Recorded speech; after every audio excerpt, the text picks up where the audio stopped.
Hello, Submarine fans. It's Eric from TheSubVet.com, and I'm here back today with Lieutenant Commander David Anderson for part 2 to his podcast.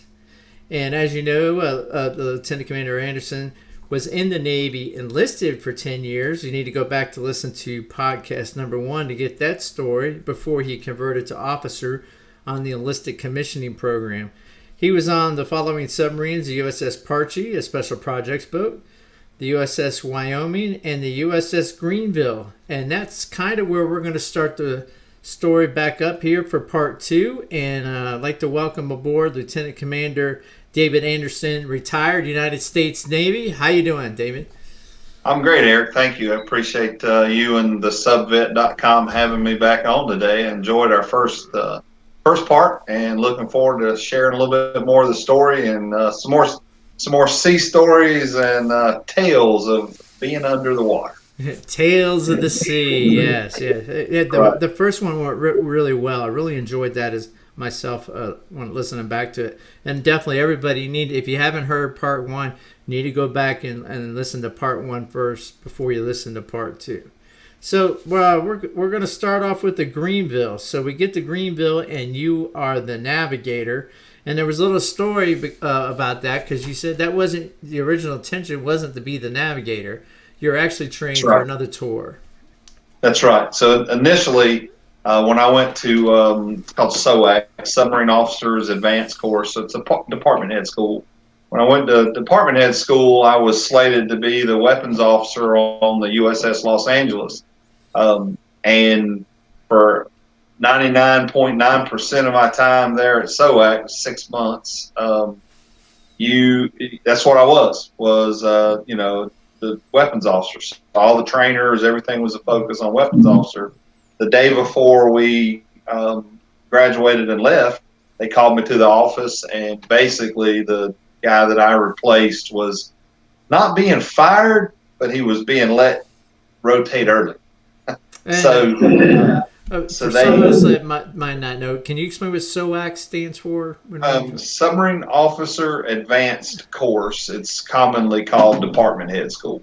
And when we left off, you were coming to the boat after the Greenville had a serious. I always thought it was the one accident, but apparently there was a series of events. But go ahead. Right. So so they called me in the office the day before we graduated. So now I've got my wife then, my oldest daughter was 6th, 7th grade age. And then, I had my son, and my youngest daughter was still pretty much a newborn. But anyway, so we had already made all these plans to go to Hawaii, and we knew the schedule for when we were going on deployment and that kind of thing. And I had a little over a year before we do a deployment. So they called me in the office and said, "Hey, you're going to USS Greenville as the navigator." Well, that was, of 3 jobs you could get as a department head, that was number 3 on my choice. And so I had to, first I waited. We graduated. We drove down to North Carolina to visit both of our families, and put the dogs on the airplane to fly to Hawaii and everything. And I had to call the family together for a family meeting and tell them that, hey, 1, they changed me to Greenville.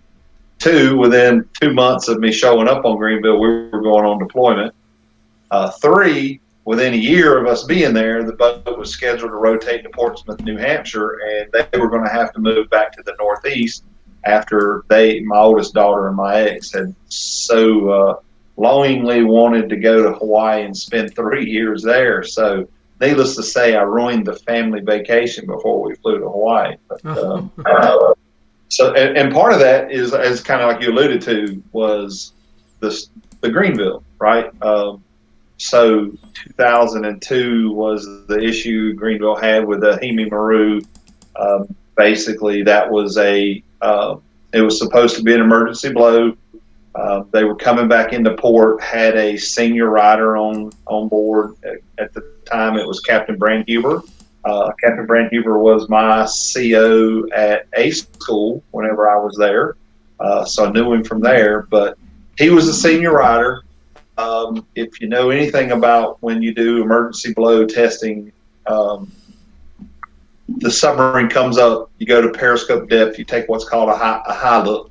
So you raise up out of the water further than your standard periscope depth is, so that you get a further view of, past the horizon that you normally see when you only stick the scope out 2 or 3 feet, right? Right. So they do the high look. They don't see anything. Submarine goes back down to 400 feet real quick. They do basically call for all stations to assess whether there's any contacts. And there was a second class petty officer that was a junior sonar operator that thought he heard a noise on a bearing that was to the forward of the ship, but felt he was, because no one else picked it up, he thought he was too junior to say anything. They were behind schedule, trying to rush so they could get back into port. They had a dock time that they had to try to make, and they did the emergency blow and came up underneath the Ahime Maru, which was slated as a Japanese research vessel with university students.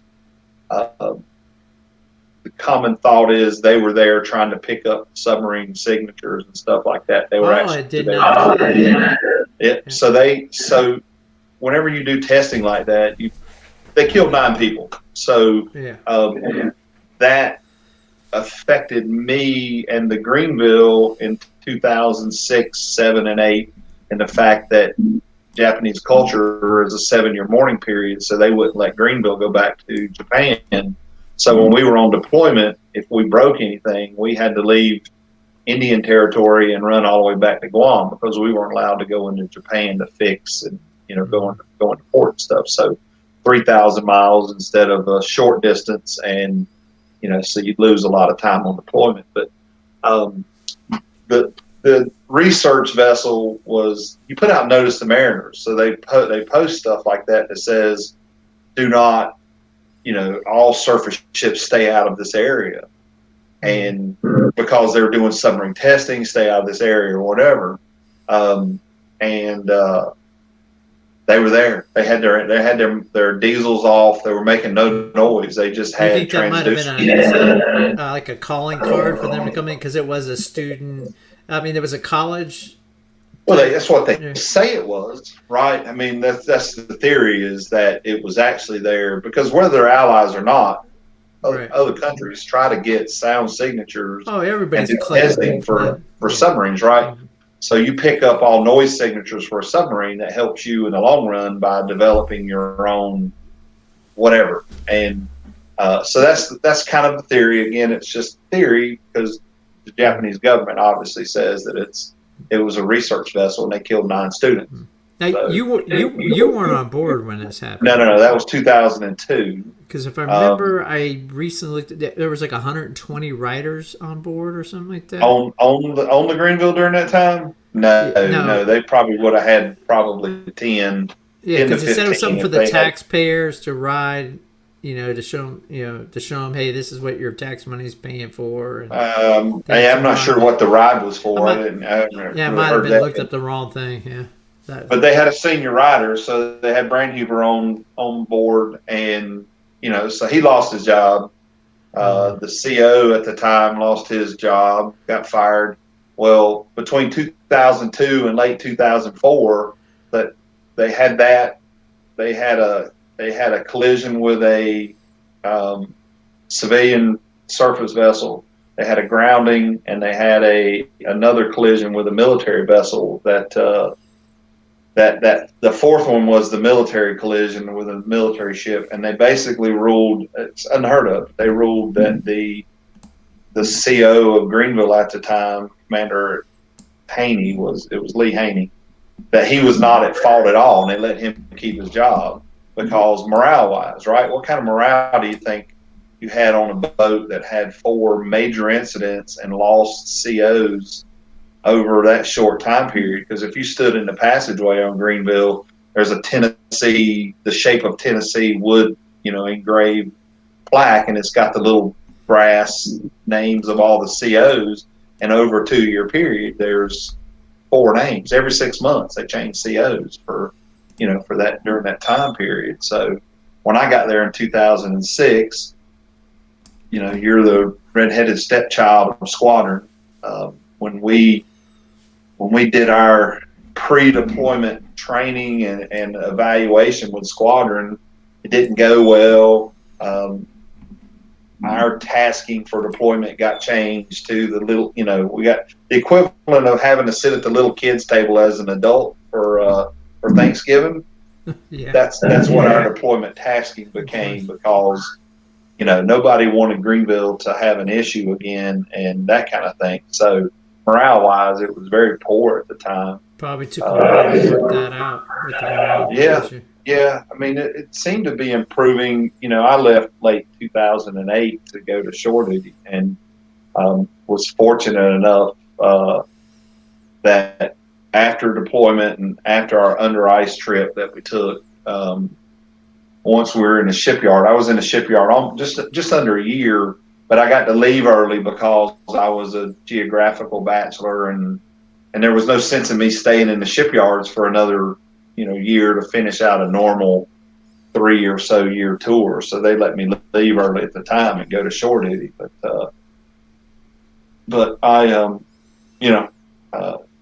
when I left, it's still, the thought process was, you got to treat Greenville with kid gloves. And I can only hope that 12 years later, it's a lot better at this point, because she's done great things since then, and, numerous deployments and stuff. So, was there much damage to the ship? They talked about how long it take to repair before they well, if the second CO after, and I should know his name, but I don't, after the Hemi Maru, the second CO, whenever they had the surface collision, that happened within 6 or 8 months. So it couldn't have damaged the sail that much. It was a small, in relative sizes, it was a small fiberglass boat. So it just basically tore it up. Didn't do a lot of damage to the sail of Greenville. So.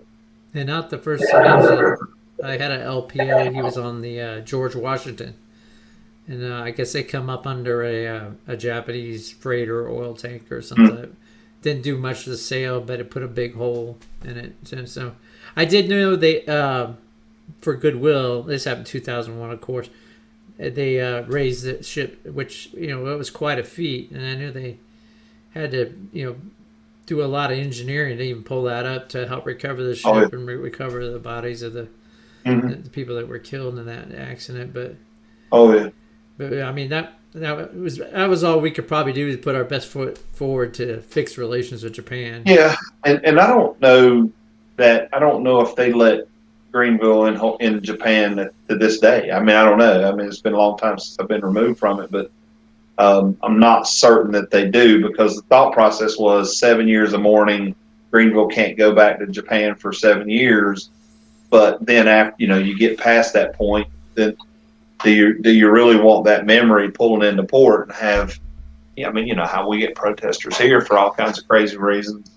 There are some bad relations between the Japanese people and its culture and U.S. military forces and stuff. So I can only imagine what would happen if they pulled in and somebody didn't like it. So they may go there today, but I'm just not sure. So tell us about the under ice trip. What was that all about? Oh Lord. So if you've watched Deadliest Catch, so that's the crab boats in the Barents Sea and all that good stuff. I think it's still on. Yeah, it is. It is.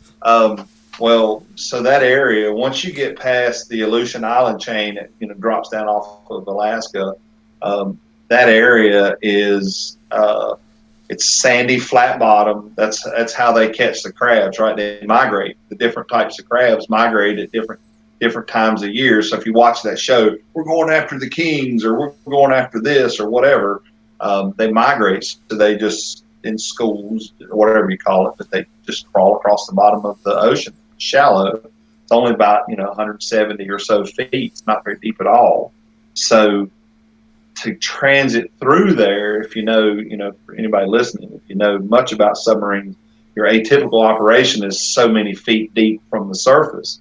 Well, when you go through go through the Barents, you have to act like an airplane. You do terrain. You basically hug the terrain, and your ship control party has to do all this training to make sure you stay 25 feet off the bottom, right? Yeah. So you're watching the fathometer and making sure your depth is, it's not coming up on you.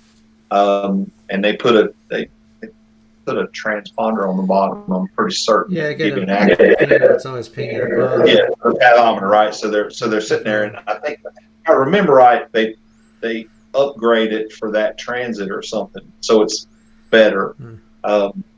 And so you drive to stay 25 feet off the bottom. So if the bottom starts coming up, you'll keep steering to keep yourself 25 feet off the bottom, because you're worried about ice formation on the surface, right? So, and the theory of an iceberg is 3/4 of it is under the water. So your fear is that an ice has formed and has gone deep in the water, and you're not going to be able to see it or know. So you stay as close to the bottom as you can,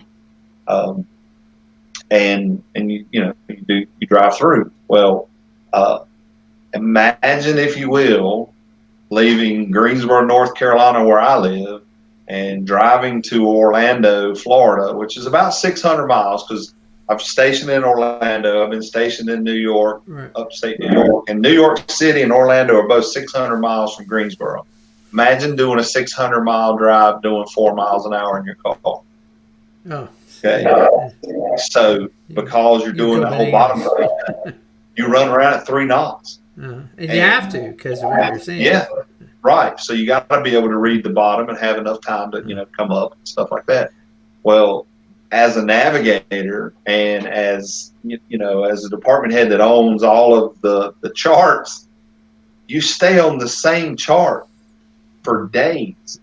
It's like opening up. You're not moving that much. Right. I mean, literally, they plot dots every 15 to 30 minutes, depends on, speed and stuff like that, right? But so they're plotting, the quartermasters are plotting your dots. And at the time, we were still paper charts.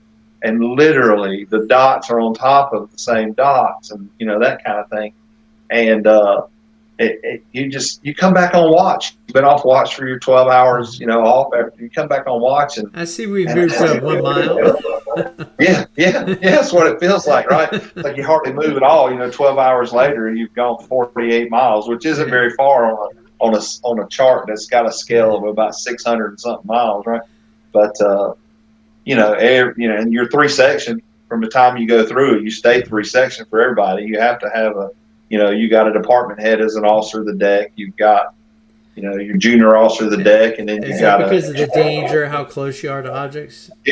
Yeah, and then the further you get north, and once you cross over the Arctic Circle, and then you start worrying. So that is something they install on the boat is a top looking. It's basically a sonar, but it basically is on the sail pinging upwards, and you have a little mounted screen that's on the port side of control that your junior officer of the watch just stands in front of the whole 6 hours, because it's almost like the old Atari type games. You're just looking for red blobs, and you drive around red blobs so that you get a bearing rate to one side or another from you, because if the center of the screen is 0 degrees relative, and that kind of video thing. Game in action. Right. So that's all you do is steer to go around these little red blobs, and you do it for days until you get far enough north that you get out of the Aleutians, and you get I forget what parallel it is, but once you get so far north, the bottom depth drops down to 5,000-6,000 feet, then you go deep again, right? But if you've been in the Navy any period of time, you hear things. People talk about being a shellback. You hear people talking about going across the international date line. That's the Golden Dragon. Panama Canal.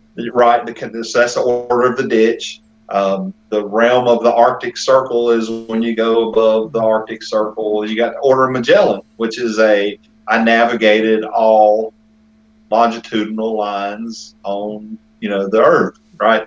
And back in the days of Magellan, it was a wooden ship with sails that went around Africa, went around South America, all that kind of thing. Well, how do you do it on a submarine?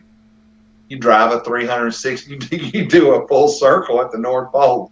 So on my wall, you can't see it because it's right back behind my laptop. Basically, is my little framed the Golden Dragon from deployment and going across, in the Far East kind of deal, and Realm of the Arctic Circle and the Order of Magellan. And those certificates have blocks for where you write the cities you visited on, hey, I went to Brisbane, Spain, or Portugal, and I went here and there, and all these places as you transited the Earth the way the old sailboats did.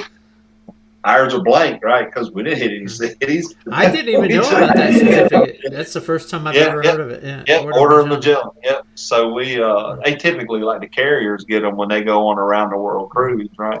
This is the difference if you're stuck on boomers your whole career. Right. And you came off of a boomer as an officer, go to a fast attack, end up becoming a navigator when you're supposed to be a WEPS, and then they're sticking you 25 feet off the bottom. That's right. What could go wrong? Exactly. So, we were supposed to go to Bergen, Norway, was where we had a port call. We left Hawaii to go for the under ice transit or whatever. Got past the Aleutian Island chain. We're just about to the point of the shallow water ops and stuff, and our refrigerator plant broke. So, you get the A-gang LPO and the DCA, they come up and they start briefing the captain. And then all of a sudden, it's like you get this little war room powwow with all the department heads and all the, the department chiefs and stuff. And, hey, we don't have a refrigerator.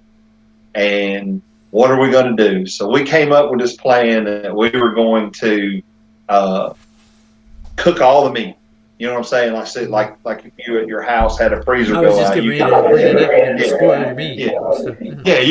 could fry all your hamburger, you could do all your frozen stuff, and once it's been cooked and you kill off any bacteria, it'll last longer in the refrigerator, right? So now, this is the difference between your freezer and refrigerator. Well, we put this huge plan together. We had a plan. We were going to make it to Bergen, Norway, or that kind of thing. And we'd done a 120-day loadout of food on the dock before we left. And we were right under the window at Squadron, okay? Squadron building, Greenville, food all over the place, load the boat. We sent a message back to Squadron that said, hey, reefer casualty, blah, blah, blah, here's our plan. And they basically came back and said, you guys are lying. You don't have that much food on board. We're like, hello? Go to the squadron supply officer's desk and look at the chit with all the food. Yeah, yeah. So they turned us around. They made us go back, and we went back to. They sent us back to Bangor, Washington, to the Trident base up there. So back going to 25 feet again. Right. Well, yeah. Well, we hadn't gotten to that point yet. So we just were about ready to enter it whenever the thing broke, and we stayed out of the area. So we hadn't done that yet. And the logic was, as a navigator, all of a sudden now my guys have to prep these paper charts to get me all the way to Bangor when there was no way we were going there to begin with. So, they're all fresh paper with no, lines and circles and dots and colors and all the things you have to put on charts. And the theory was, and lo and behold, when you're in the Aleutians, it is almost to the mile, the exact distance to Bangor, Washington, as it is back to Pearl Harbor. But they said we couldn't come back to Pearl because that would make it look like a defeat, right? We left Hawaii and we come back to Hawaii 4 weeks later. And we're still dealing with the morale issue. Yeah, right. So we went to Bangor, Washington for the refrigeration plant to get fixed. And we were there 2.5 weeks, 2.5, 3 weeks. So if you visited foreign ports and you know how you go into that, you got to get diplomatic clearance to get into any of those things. And basically, Bergen, Norway, they canceled our visit. So we lost Bergen. They fixed us. We we're leaving out of Bangor. We were also supposed to surface at the North Pole, right? So you do the whole under ice thing. You punch up through the ice. You get to go out and play and put somebody in the Ssell with a rifle in case a polar bear gets hungry or something and likes those little orange. It does happen. You see it does. Tacking the rudder, when you surface. Yes, so that's the Connecticut. If you search the pictures of Connecticut, USS Connecticut polar bears, there's like 3 of them, and they tore out one of the either the probably the stern light. They ripped it out of the housing. They ended up losing that stern light and had to fix it when they got back to another port or whatever. But so we lost Bergen. Well, we're heading out of Bangor, and we're supposed to go to the North Pole and surface at the North Pole. And one of my junior officers, last name was Teske, Teske. He was the officer of the deck, and he decided to do a wartime mast cycling thing. When you get under certain DEFCON things, you make sure you raise all the masts real quick. You get the sonar techs to listen to it, make sure there's no squeaks and groans and moans and stuff like that. And when he did it, the clamshell doors on top of one of our masts broke, and they fell open. And this is like a multi-million-dollar mast. So if we would have punched up through the ice, it would have broken that mast, basically. So you had planned to push the ice, but because of that, yeah, no. Right, yeah. So we were going to North Pole, and that was our gimme, morale thing. Everybody's going, we get to go up there and everybody run around on the North Pole and that kind of thing. But so we lost that, so we couldn't do that either. We leave, we go through the Aleutians, we do the 25 miles an hour, we get to the North Pole, we do a circle. And while we were at the North Pole, we collected a bunch of water out of the out of the evaporator, right? So you're making water, right? So we bring in water out of the evaporator that from the North Pole, so like buckets of it, okay? Like they sealed it in 5-gallon buckets or whatever, and that kind of thing. Never thought about that. And well, now in my living room in there, I've got kind of I sent you the pictures the last time of the frame thing. For the picture you got right there in your background is the Greenville coming into Portsmouth Naval Shipyard, and that picture was taken by the public affairs officer on the base as we came around the bend in the channel coming into the shipyard. Well, the command gave everybody a little vial. So I've got a wall with a bunch of frame stuff and the Greenville model and all that kind of stuff in the living room. And I should have brought it in here, but I got a little vial with a little Greenville sticker on it that at one time was full of North Pole water. So everybody got one of those. And now after 13 years, there's about an eighth of an inch of water in it. Must have an air gap in it somewhere. It's just over time it's evaporated or whatever, right? So it's not necessarily airtight, but so we did all that, did the transit. We went to Groton first, but when we went into Portsmouth, so he took that photo and he sent a copy of it to the boat. Said, "Hey, I took this photo. I think it's really good." And I saw that picture, and I'm like, "Holy cow, that's like one of the best submarine photos I've ever seen." And if you were to zoom in really, really close, those orange pumpkin suit wearing people in the top, I'm one of those. I don't think. It's kind of hard to zoom into it, but thankfully, our engineer was a previously served navigator. So he was, you got to get certified to be a navigator, right? Squadron and stuff.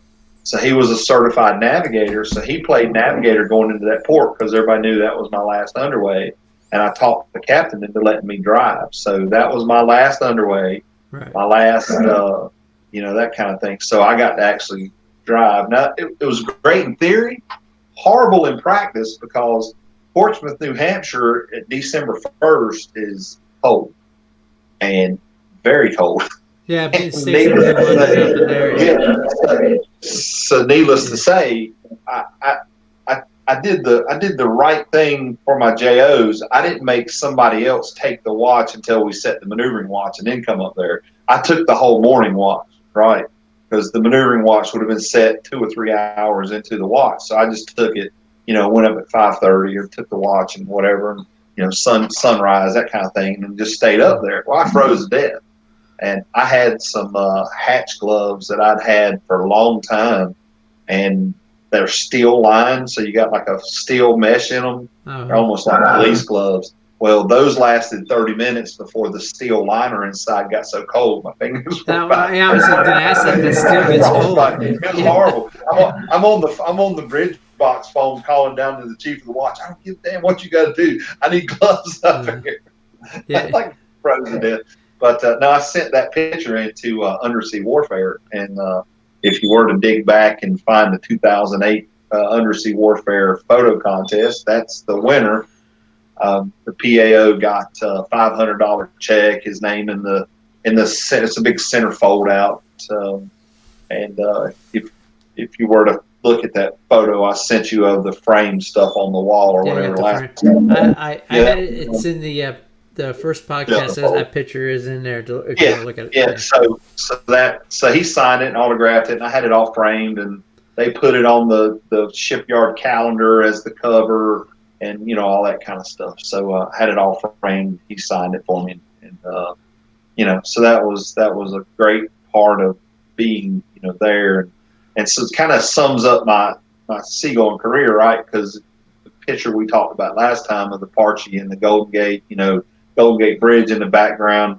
I'm in that photo as a bridge phone talker, and then here's my last underway, and I'm up in the bridge bit and that kind of thing. So, but I've always thought that was like one of the most awesome photos, submarine photos that you have and that you can find, because all the white contrast, you got the black, and then you got that green and white Greenville lay that's hanging from the sail, because the CO said we're going to fly our Hawaii lay into Portsmouth to tell them we're a Hawaii boat and we're going back to Hawaii to go on deployment. I'm going to put this again in this podcast. So you get a chance, open that picture up and make sure you got a nice monitor to it, because it is a beautiful picture. It is.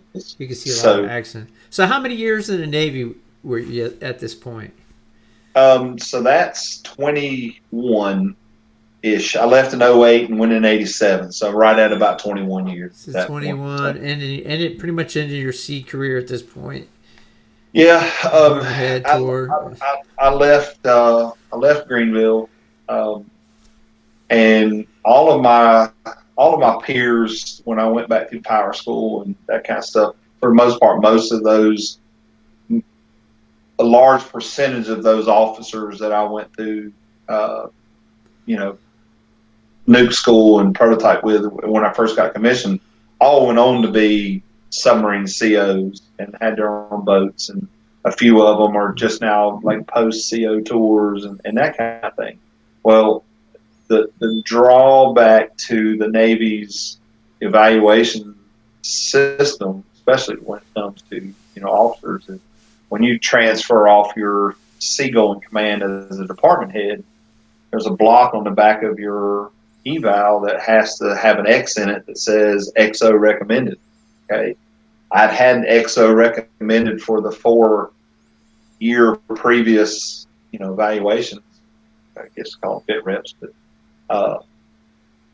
my midterm counseling with the CO that was on Greenville and the shipyards, it's great. You guys love you. It's gonna, you're gonna be a great XO, this, that, and the other. Well, the day I transferred off the boat, he calls me in the stateroom, like, I decided I don't know if I would. He goes, I thought about it, and I don't know if I would have liked it to have had you as my XO. So I'm not going to let you be anybody. And he took that X out of that block, and that's the end of your submarine career, basically. So well, that's a shame. Something might have triggered that thought he had, or something. Maybe, who knows? Huh? So this guy was a Napoleon complex kind of guy, a little short guy, screamer. So if you hear stories, people talk about having a screamer for a CO. Oh yeah. I mean, he was a screamer. he'd take plans or proposals and this, that, and the That's other. just not COs, by the way. That's just people. Exactly. So just so he had issues, but anyway, his whole thing was he needed to control you by yelling and screaming and basically, dude, he would write something in red where you'd written it in blue and then tell everybody he had to do your whole plan. Okay. That's the way he was. But he wanted to see that he could control you, make you nervous and jittery and this, that, and the other. And at 21 years in the Navy, it's not the old wooden ships and Iron Men kind of days. You can't physically hit me. I'm not intimidated by you physically. Screaming in my face does nothing. 21 years, you're not going to get intimidated anyways. Yeah, exactly. So, and then, physical size of me compared to him, it's not like, you're standing in my face and this, that, and the other. It's like, I'll go fix what you need fixed. And I'm going to come back and tell you it's fixed, but I'm not going to turn red and get nervous and jittery and jumpy and that kind of thing. And I look back and I'm pretty certain that was just his way of controlling me. He got the last laugh, right? Mm-hmm. So, what that does to you as a submarine officer is you lose your yearly bonus, which at the time was $30,000. Did not know that either. Yeah, you lose, and you lose sub pay. So because I was prior enlisted, my sub pay was just right at about $1,000 a month. Why would you lose sub pay if you're on a submarine? I'm no longer submarine designated. I can't go back to a boat as an XO. So you lose your sub pay after you go because you're going to shore at this point. And as soon as he removes that, I was thinking you got your sub pay taken while you're on the command still. Okay. Right. So they're going to take away your sub pay, and then because October 1st, I left in September, I think, August, September, and October 1st, because I lost that little X, my yearly bonus, I owed them back October 1st through December 17th, which was my commissioning date, worth of my last year's bonus. So I would have owed them $5,000-$6,000. Oh my gosh! I get to ComSub back in Hawaii, and I start trying to figure out what I can do. Is there a way to get around him taking that out? Because I'd had it for 4 years running, and I called and I talked to probably 4 or 5 different full bird captains in the Pentagon. Because after being there 21 years, more than quite a few people know you and your work ethic. I'm sure there was probably people surprised when it. Yeah, exactly. And the guys love me. I took care of my guys. Yeah, and you take care of your guys, they take care of you. Absolutely. Right? Yeah. So I wanted to be an XO because I knew I could be a good one, right? And anyway, so I started calling because of my job at ComSub PAC. I had a lot of contacts in the Pentagon that I could call. Before we go, so you transferred shore duty. What was your position at ComSub PAC? I was the N81 budget officer for ComSub PAC in the budget. Basically, we did new programs. So there was a civilian. She and I were the equivalent of about 30 people at Subland.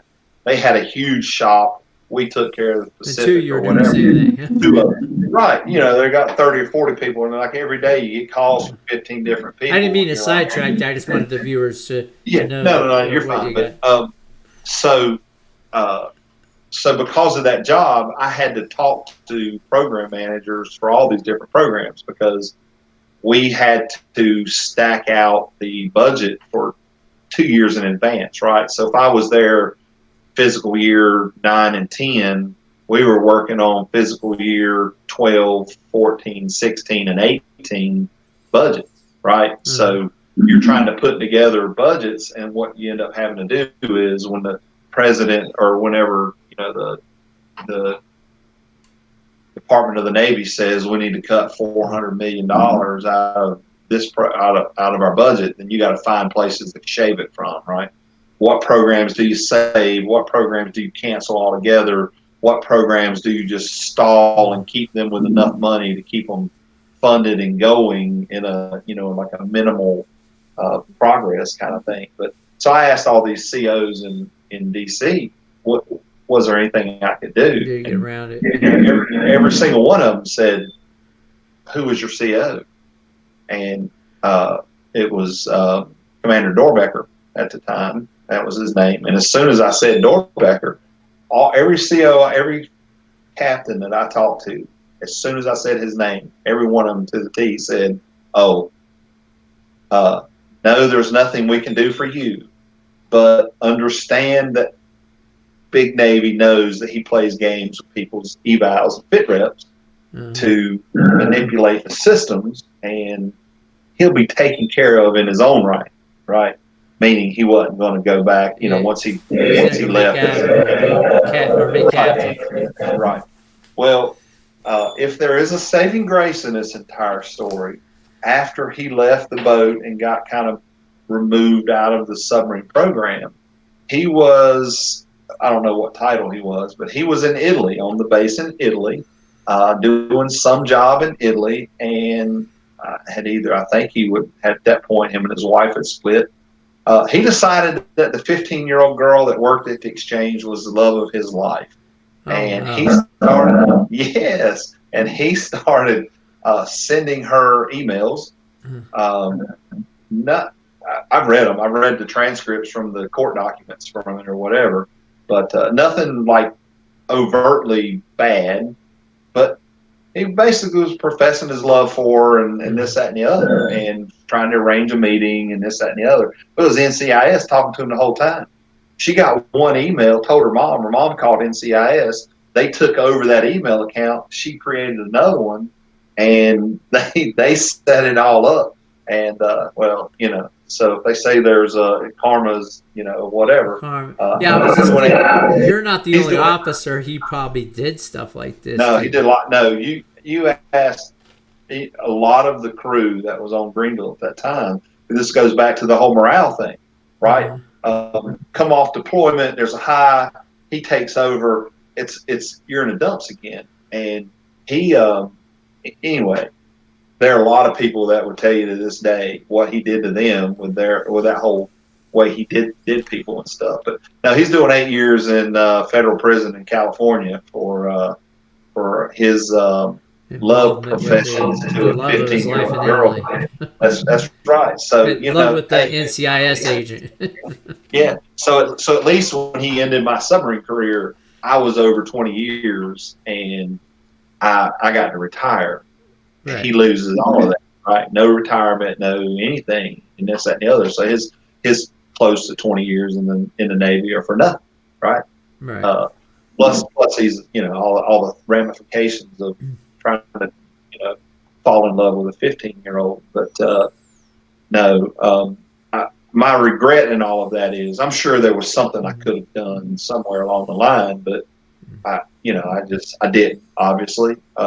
I regret not getting to go be a CO and an XO and that kind of thing, because I think I could have been really good at it, right? Yeah. Obviously, I think that just way. Alpha male time, I would agree with that assessment. I don't base that thought process off of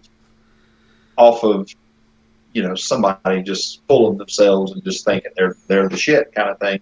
It is because of the way that people responded. And one of the photos I sent to you was me and there's a female in the picture. Petty Officer Mason was her name. Let me get that photo up for you. Yeah.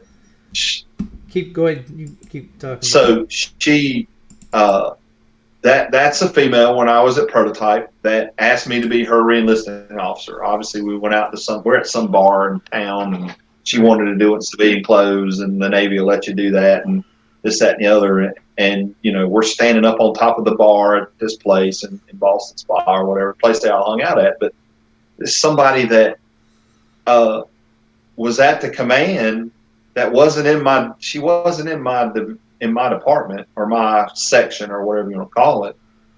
She just knew me and this, that, and the other, those kind of things, and knew who I was and saw how I was with my crew and this, that, and the other, and asked me to be a re-enlistment officer. And, you know, over my 13 years as a, you know, commissioned officer or whatever, I probably re-enlisted 40 or so people, and a good third of them were other people's division. You know what I mean? They were in another department and came to me to do their re-enlistment, stuff like that. I seen comments on the previous podcast YouTube video, people saying good things about you on there as well. Yeah, so I mean, it's like, you know, so you don't get that unless you treat your guys absolutely great, and you win them over and stuff. You know, like if you remember poopy suits and stuff that we wear underway, from the day that I got my gold dolphins and had to replace my silver dolphins on the outside of my poopy suit, my silver dolphins went on the inside.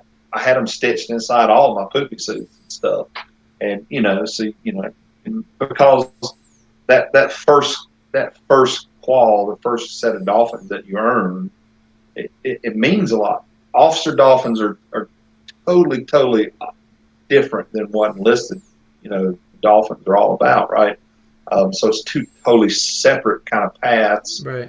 You know, some DC stuff that's in there, but you know, when I got my enlisted dolphins, you know, September 4th of 1990, it meant the world to me. So I wanted to always wear it, and that kind of thing.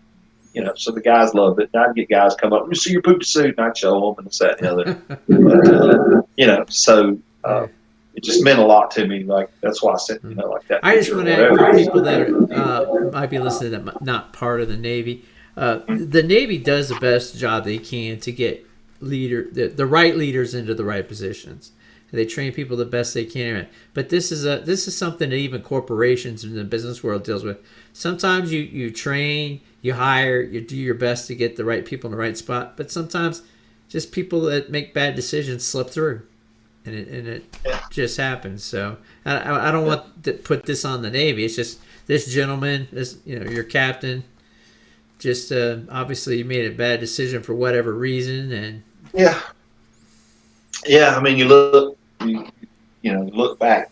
He was when he came out of we call it PCO school, right? Prospective Commanding Officer School. Oh yeah. The COs and XOs have to go to PXO PCO school, and matter of fact, I showed up on Greenville as a navigator. Took over 3 days later, and 2 weeks later we went out to sea for PCO ops, and I had to carry around, you know, 4 or 5 CO, 4 or 5 XOs on the boat, all wanting to be XO and CO to a new navigator who didn't know shit about navigating. You know what I mean? Yeah. Pardon my French, but I'm sorry.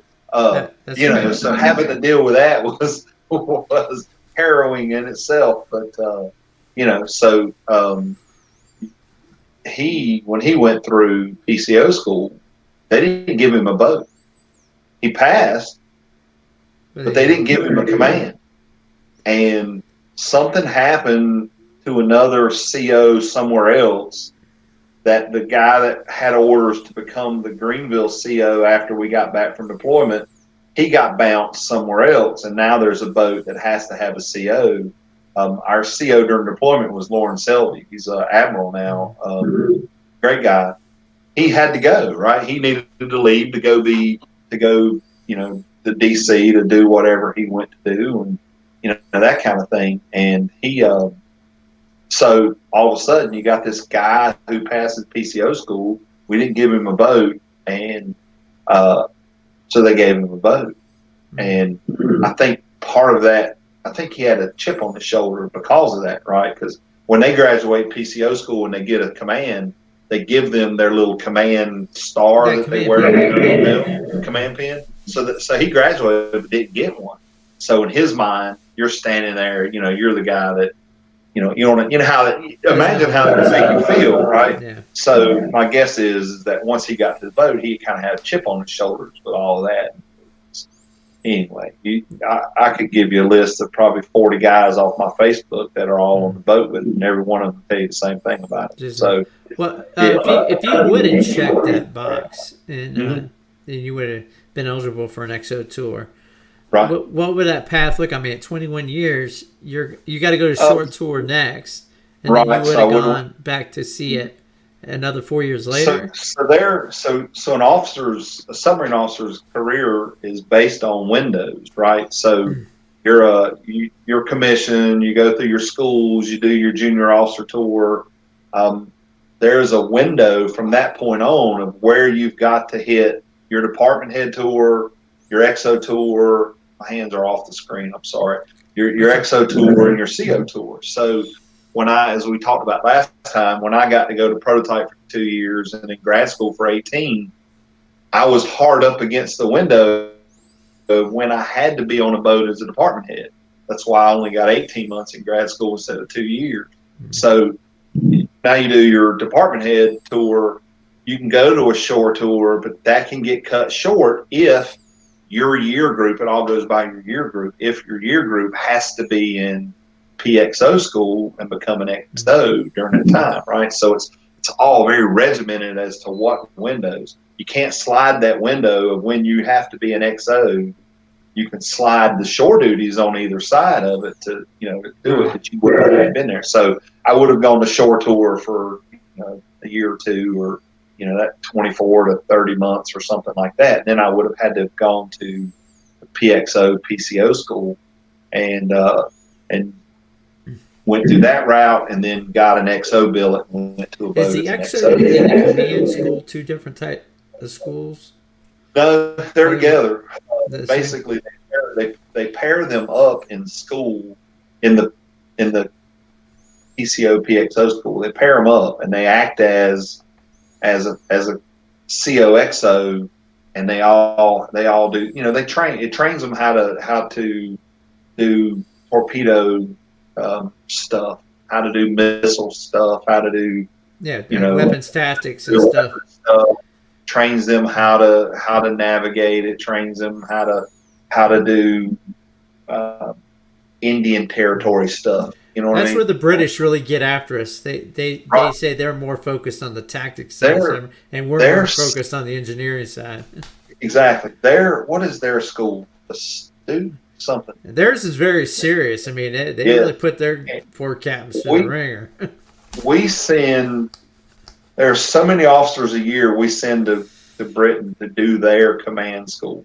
And I think they send a few to the U.S.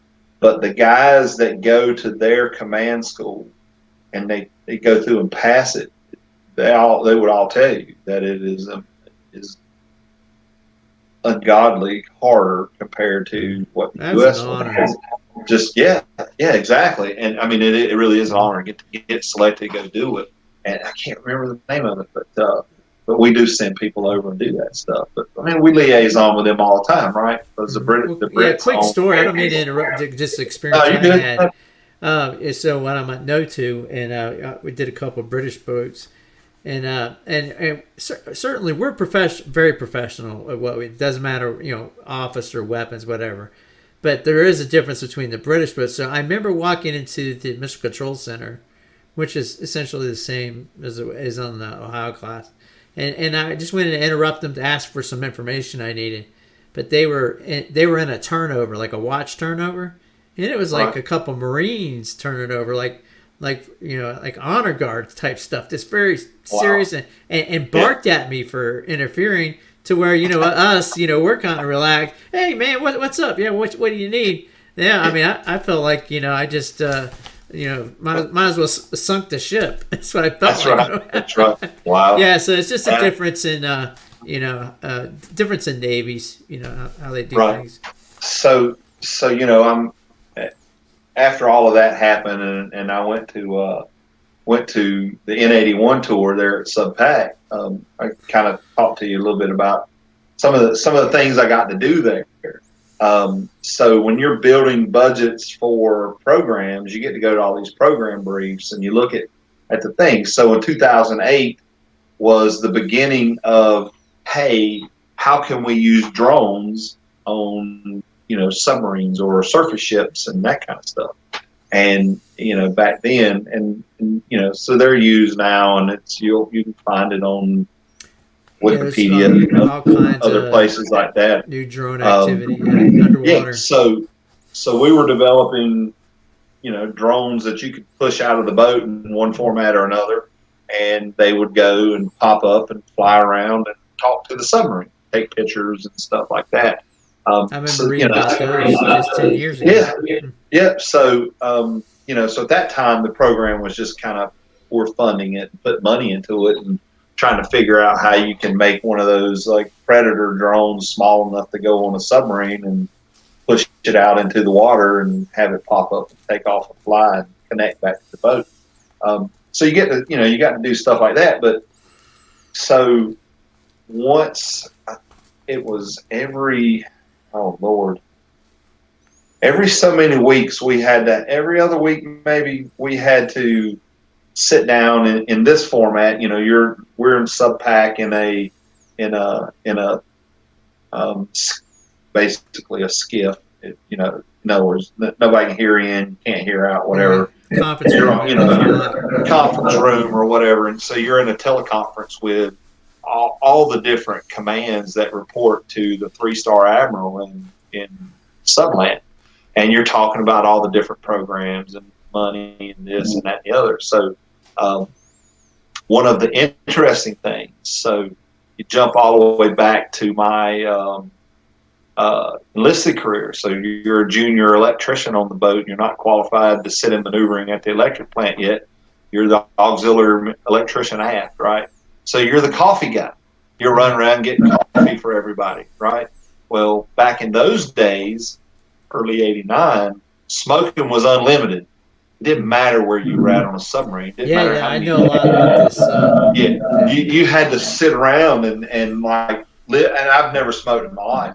And you have to sit there and just breathe and just deal with it.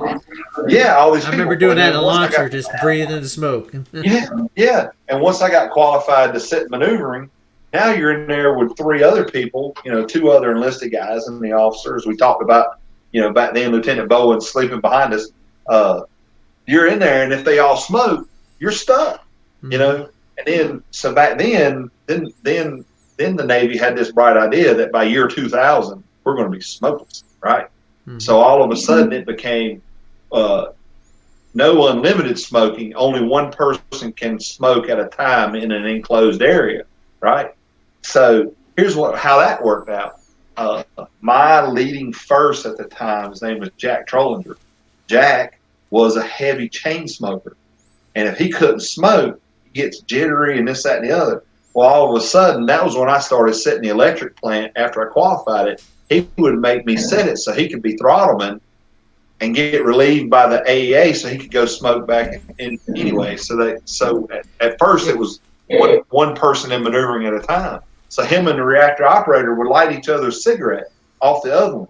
Right. Because, you have to have a lighter. So his was burned almost out. He'd light the other guys. They smoked. So the smoking never stopped. Well, jump back forward to 2008, 2009, and we basically put together not that I had anything to do with it, Subpac put together a test. The medical officer at Subland did. But, we were in on all the briefs and stuff. Put together this plan to basically study the secondary hand smoke effects on non-smokers. So the 411. I've always heard the rumors about this. So go ahead. Yeah. So you know what it is, huh? So they took 10 guys, 10 non-smokers, 10 verified non-smokers on 10 different boats, and they went out to sea. 10 different submarines. 10 or 20 guys, but 10 at least on 10 different commands, and they did blood work on them before they went to sea.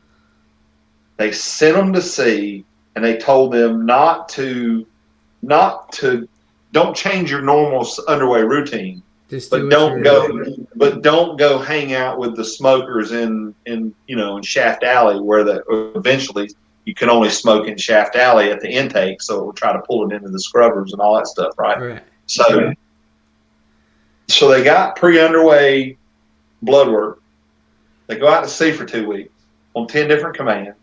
They come back, and every single person they tested had 5, 10, 20 times the blood levels of the ill effects of smoking in their system as a non-smoker. And so we're sitting here, and this 3-star admiral and this medical officer is talking about the results. The admiral's like, "Doc, can you tell me the results of this test, blah, blah, blah." And so this, I think it was a commander, this doctor, that's a sublant doc. He goes, "Okay, here's this, here's that." And they all had 5, 10, 20, depends on what carcinogenic thing or whatever it was, this level, whatever. And the admiral goes, "Stop. These are non-smokers." And the medical officer was like, "Yes, sir." He goes, "We will end submarine smoking today."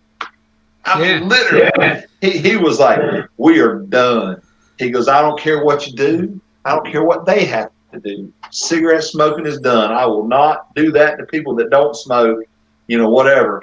And what year was this? That's 2009. And just like that. Yeah, just like that. So it stopped completely at that point because it got down to, because I remember they phased it to where it was just a couple areas in the boat, like you're saying, Shaft Alley, right? And then by the time I got to know the late '90s, you could have it depended on the command, but there was one part there where the diesel was. I think that's because of where it went to the scrubbers. You can only have 2 lit at a time.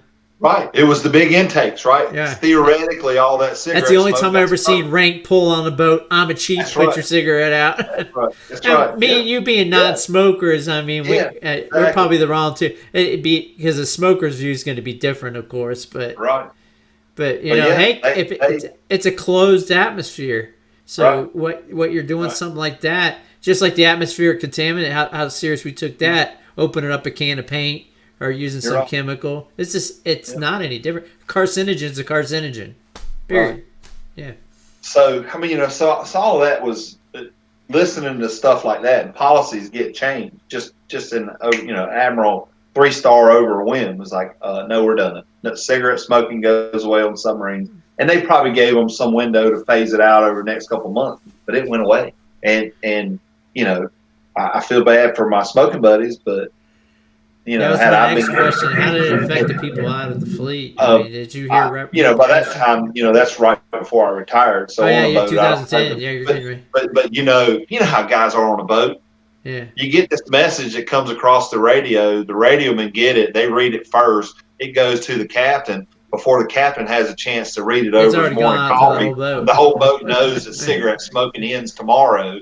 And, so all the whole boat, all the enlisted guys are grumbling back, wherever they're on cruise mess and that kind of stuff. So, something it couldn't have gone over very well, but they did the right thing by removing it, because all those years that I, spent the time, you can't get away from it.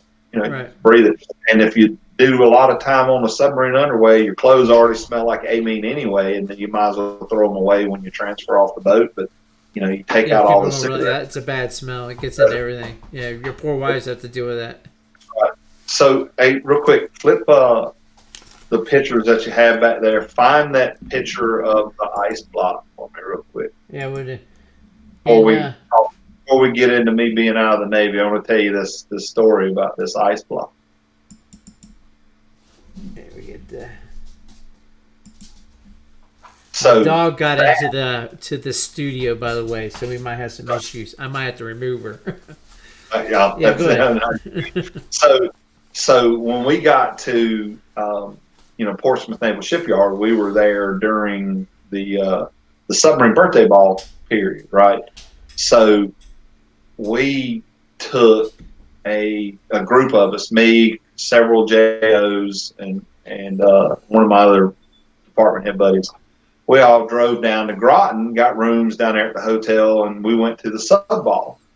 So what that is a couple of the junior officers they bought an ice block out in town, and they took it back to the hotel, and they took like a little mini chainsaw kind of thing. Oh, they cut it themselves, huh? Yeah, they did. So it wasn't a professional. No, so they cut it into that's supposed to look like a sail if you could, if you were able to look at it and see it. But that's the submarine doing an emergency blow. That's the bow coming up out of the water, and there's waves underneath it, and this, that, and the other. It's got 772 etched in the side of it. So you have to be a good bullshitter to do stuff, right? So I got them all together. We cut that block, and I went to them. And so you put those on the tables, and every table had a centerpiece. And we found out that they had a committee that would go from table to table, and they would score your centerpiece, right? So I talked to you about the water we brought home from the North Pole, that everybody had that little vial and stuff. Right. So I got all the JOs together, and everybody was there with us. I said, listen, I said, once we get there and once this goes on the table, here's our story. We saved water from the North Pole. No way. Somebody freeze it into a block box, and then we used North Pole water to do the ice block. Carve this thing, right? So we get there, and so the JOs were running in all their buddies and stuff, and we're all kind of milling about it. You're going to have to give me a second. I apologize for the folks. Yeah, that's right. Stop. But so anyway, everybody. You told them this was water from the North Pole. Real North Pole water, and you froze it for your centerpiece. Yes. This is a great story. Keep going. Yeah. So we're running all around, right? And we're telling people, and hey, North Pole water, carved it into a block, frozen into a block, carved into a submarine. This is a real no shitter. This is North Pole water. Well, the group that was the committee that scored the centerpieces was like the 80-something-year-old wives and old Navy submarine guys, officers from years and years ago, and all their wives. And so all these old people are like, they're coming around, and when they come to the table, they come to the table, and they start asking me these questions. Son, we were told this was North Pole water. I said, yes, ma'am. I said, when we were at the North Pole, we got buckets of water, and we took them to one of these ice block places, and they froze it to a block for us. And these guys sitting over here cut it up, and they made this thing out of it. So we made it out of North Pole water. And so we brought that straight from the North Pole. And that year, the theme for the sub-ball was like something under ice, or under ice something or another, right? It had to do with Arctic operations, right? So it worked out perfect. So I'm telling this story, and they're over there. Well, one of our, God, I wish I could remember his name. One of our JOs was very junior. He was like the junior most guy that we had. Well, he about blew it because, one, he couldn't keep the lie going to all of his little buddies that he'd had from like. So he got well, no, it didn't. No, not yet. He comes over. He goes, "Oh my God! All my buddies are telling us we're lying. We're telling a lie." I'm like, "Why?" They're like, "Because." They're all like, "Hey, they're all being nukes, right? Salt water doesn't freeze. How did you freeze salt water?" I look at him, I'm like, "Hello? You get the water out of the evaporator. It's not got any salt in it. We froze the water out of the evaporator, fool." And he's like, "Oh yeah, that's right." He's like, oh yeah. So I forgot. We're telling all this. You know what an evaporator does, right? That's right. It takes the salt out, makes drinking water. You can freeze that.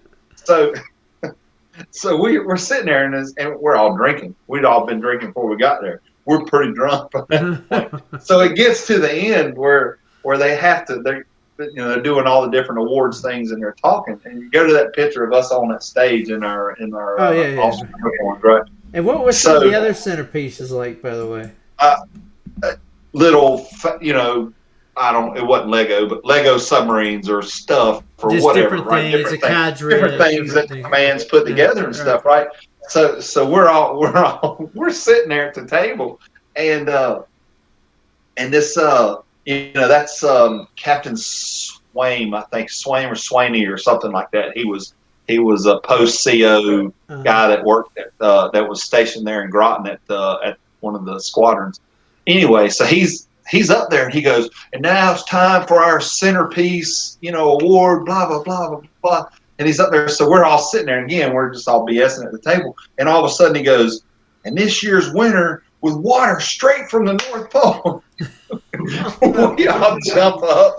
Yeah, we won. They call us up there, right? They gave us a humidor full of cigars to take back to the captain on the boat and all that stuff. Lord, we lied our way into that one. I mean, it was awesome. But anyway, we had a good time with it. Yeah. But there's some little old ladies probably turning over in her grave hearing me talk about how we fooled them all with a block of ice out of the little ice block machine down the road. It's still that. I mean, for you guys doing it yourself, it's not. That's not too bad. I mean, you get the whole number put in there. You're right. I mean, they did a great job with it. But yeah. And they had like a little hand carver thing too. It's not like they had a chainsaw like Scarface in the in the shower or something. But that's some artism going on. Yeah, that's some stuff going on there. That's right. But that humidor is probably still on the boat to this day because it goes as a command. Oh, so we keep it command beats. Right? Yeah. So somebody's gonna listen to this. They're gonna know. Oh, I just found out what the humidor is for. It was for fake ice from the North Pole. That's right. It was 2000 and had to be 08. 2008, some guy lied his way into getting that one, because I'm sure nobody there knows where it came from at this point, right? Because I don't even know what the plaque on it said. But, no, I mean, it's doing stuff like that that made 23 years be so great, and you want to continue it or whatever. And so, there's a lot of regret when I got out.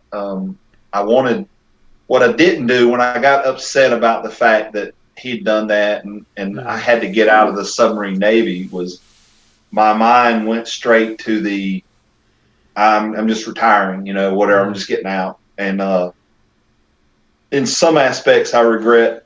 You kind of downshift the gear. You're not yourself. I mean, the regret is that I didn't do research to find out what other communities I could have laterally transferred into. Right? Oh yeah, I could have gone into continue your career and mastered arms force and went to go play in the desert and something like that or whatever. I could have done 2 or 3 other things that needed a lieutenant commander, whatever kind of thing, right, to go and do and be and that kind of thing. But you think back to that and you think, well, I could have done 7 more years and retired. But to be honest with you, it's because you're a submariner, and I made the same thing because I told you my story, how I got in the accident and they discharged me medically and stuff. But they said there might be a way we can put you in the surface fleet, kind of like what you're thinking. Right. But I didn't even consider it. I'm like, I don't even want to think that path. There's something about you're a submariner. You always want to stay a submariner. Right. So at the time you don't think that way, and then years later you're like, well, if there could have been a way, I would have stayed. Yeah. So I can see why that would happen. Yeah. Yeah. So there's some regrets there as far as not making that decision, but all around this whole time is when my first wife made me an ex, and that probably played part of it too. I really wanted to just get out and come back to North Carolina and come back home and that kind of thing. So I put in my papers. I retired and left SubPac at the end of April. So while I was there, a couple of pictures that you have, that last year that I was there. So when I went back to North Carolina State when I was 27 and 28 years old. No, we didn't. This was the one with you with the kids there. Yeah, that was when we came back from deployment, and I made 04. That was when I got advanced to lieutenant commander, and what they gave us. I got that comm that's pinned on my email. Yeah. Were you still in the Navy for this one? Yeah, so that's what I was getting at. So when I went back to NC State at 27 or 28, I've always been ultra competitive football and basketball, 4 years in high school. And, I I wanted to have gone to college and played football. So I get back to NC State and I find out that NC State has intramural club football. So at 27, 28, I played 2 full seasons of full pad tackle football. And, big guy, right? A lot stronger than most college kids were at the time. Had a blast, loved it. So jump forward to my time at SubPac, and I'm in the gym one day. They're on the sub base, and this guy comes in football equipment, and I run across the gym and I stop him, and I'm like, hey, what's the deal? You're in football pads and this, that, and the other. So I found out that the Marine Corps base had full pad intramural tackle football. Right, you play high school rules or whatever, but which Navy doesn't do that normally. But Marine base. So I'm like, oh my God, full pad football, and I'm like, what do I got to do? Yeah, he takes me to practice, takes me to his practice or whatever. You go, you get on the team, they issue you equipment and this thing. And I was on the Camp Smith Raiders. Camp Smith is like a little camp that's Marine camp that sits up on one of the mountains there on Oahu. That's like a radio station or a communication station. And so they're like, oh, yeah, you can play football. Well, guess what? So 27 and 28, when, physically you're still young and you play football. And back then, I without lying, I averaged probably 4 or 5 sacks a game because just physically that much stronger than the guys they made linemen. Well, you jump 14, 15 years in the future, I'm 41, 42 years old, and go play football. And I'm thinking, I'm stressed, I'm strong, I'm benching 450, I'm whatever, this, that, and the other. But you know what the difference in college club football and Marine Corps football is? The college guys probably didn't play in high school or they weren't very good. Then you get the Marine, they're all 18 and 19 years old, a few a little older than that. They're all pissed off and hate the world. They're all rock hard physical specimens. And they're all freaking mad as hell at the world. And Lord, I like to die. And I swear to God, I played 7 football games. And every game after the game, I go in the showers on the gym at the Marine Corps base and shower before I drove back across the island to where I live. And I just lay there with my head up against that little atypical, you remember how the boot camp showers were, right? The little snake column with all the heads. I just lay there with my head on it, soaking up water because it hurt. Yeah. I mean, shoulders, elbows, knees. Oh, my God. Well, why did I do this? Yeah. So I got out of the Navy like when everything broke at that point because I tried to play football at 42. And I went home for Thanksgiving and I missed the football game. And had they won that football game while I was gone, we would have made the playoffs. So the day after that game happened in Hawaii, I called back out to our coach and I said, hey, Coach, I said, did we win last night? Because I'm coming back on, from leave and I want to be ready for the game. He's like, no, we lost. We're not going into playoffs. And silent. And I went, sweet. I'm telling you, I was hurt. You don't want to admit defeat, but at 42, when every joint you have is killing you because a bunch of 19, 20-year-old Marines are just. And what you don't realize is the abuse you take, even in late 20s, the abuse you take, when you get in your 50s, things start hurting. You're like, maybe that wasn't such a good idea. I have never, ever asked for help in any kind of football, basketball situation. It's just that competitive. And I remember at one point in the game, I ended up playing center for a while. And they had this kid, this team we were playing had this kid, and he was playing nose guard. And he was like a little short guy, so he was already way down below me in his stance and this, that, and the other. And he got by me so quick, I swear to God, he hit the quarterback before the football hit his hand. I'm just telling you. I walked off the field, and I told our coach, I said, if you don't tell the guard next to me to hit this guy until I can get the ball to the quarterback and then start blocking him, he's going to do that to us all day. And I walked off that field thinking, my God, you've lost it now. You're having to ask for help playing a sport that, you love and say no. But, oh, Lord, it was over. But I got to do that, and there's another softball pitcher that's up there. I got to play. I got to play with the All Navy softball team. I got to play with some. in that photo take me out because, when in my younger years, I was a lot more competitive and a lot better than I was then. Yeah. But those guys in that picture right there are some world-class softball players in that photo right there that are just amazing. And I thought growing up in North Carolina and playing like real tournament competitive softball that we played against a lot of teams. Did you play baseball in your youth too, in high school? What's that?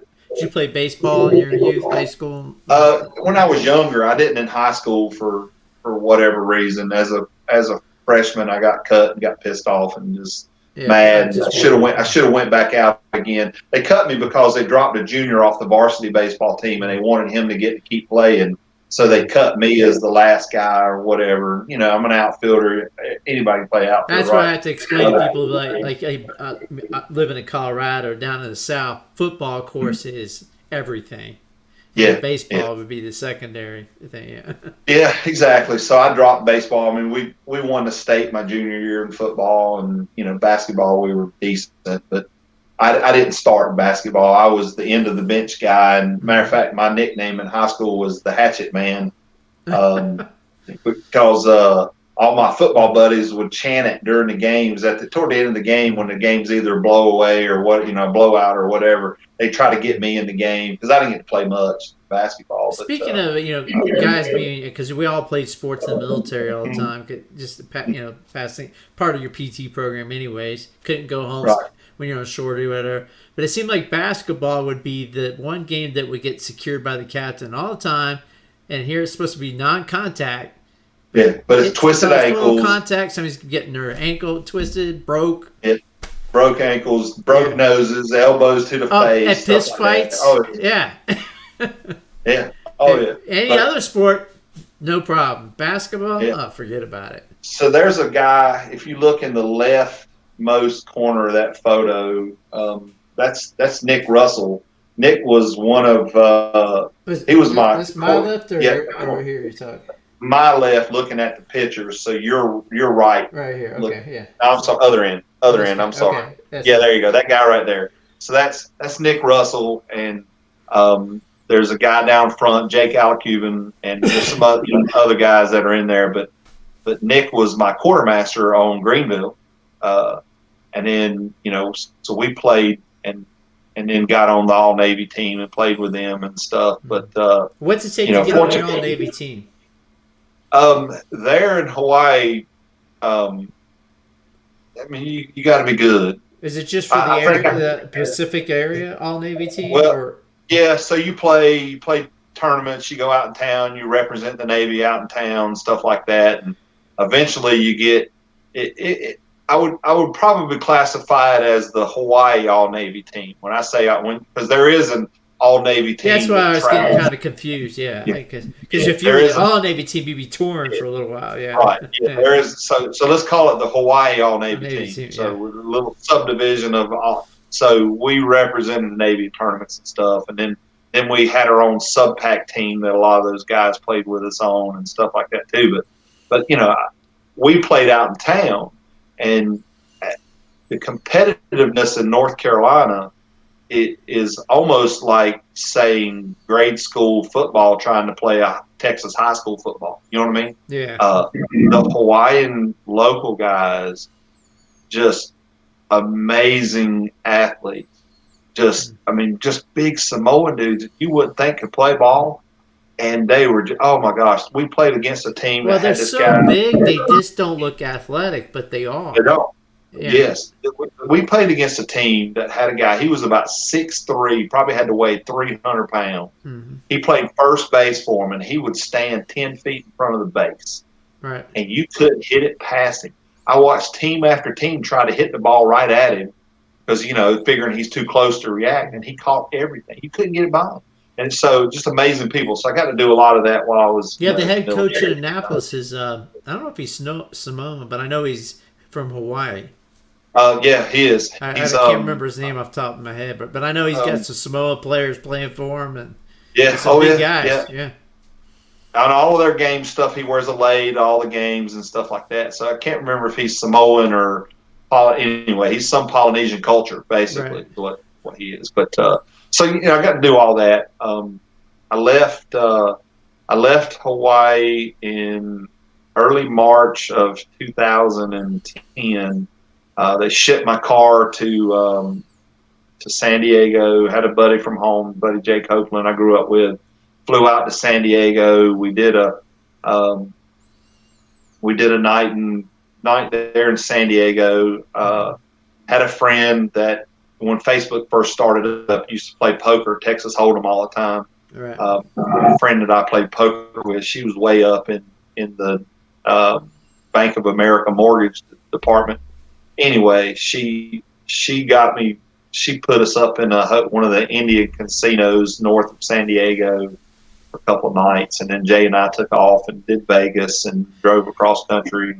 He brought his radar detector, and I had a RT Charger that we drove a little bit above the speed limit the rest of the way across country kind of thing. It's had a good time coming across country, but the transition into like the civilian world thing, I was unemployed for 10 months coming out of the Navy.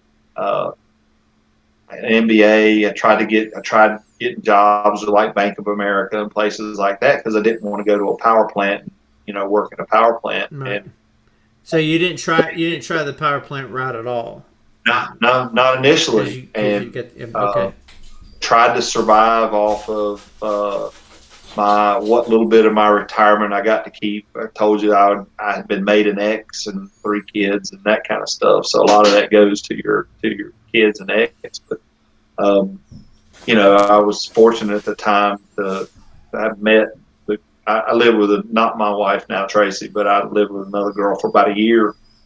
We dated for a while until I finally got a job at a power plant a year later.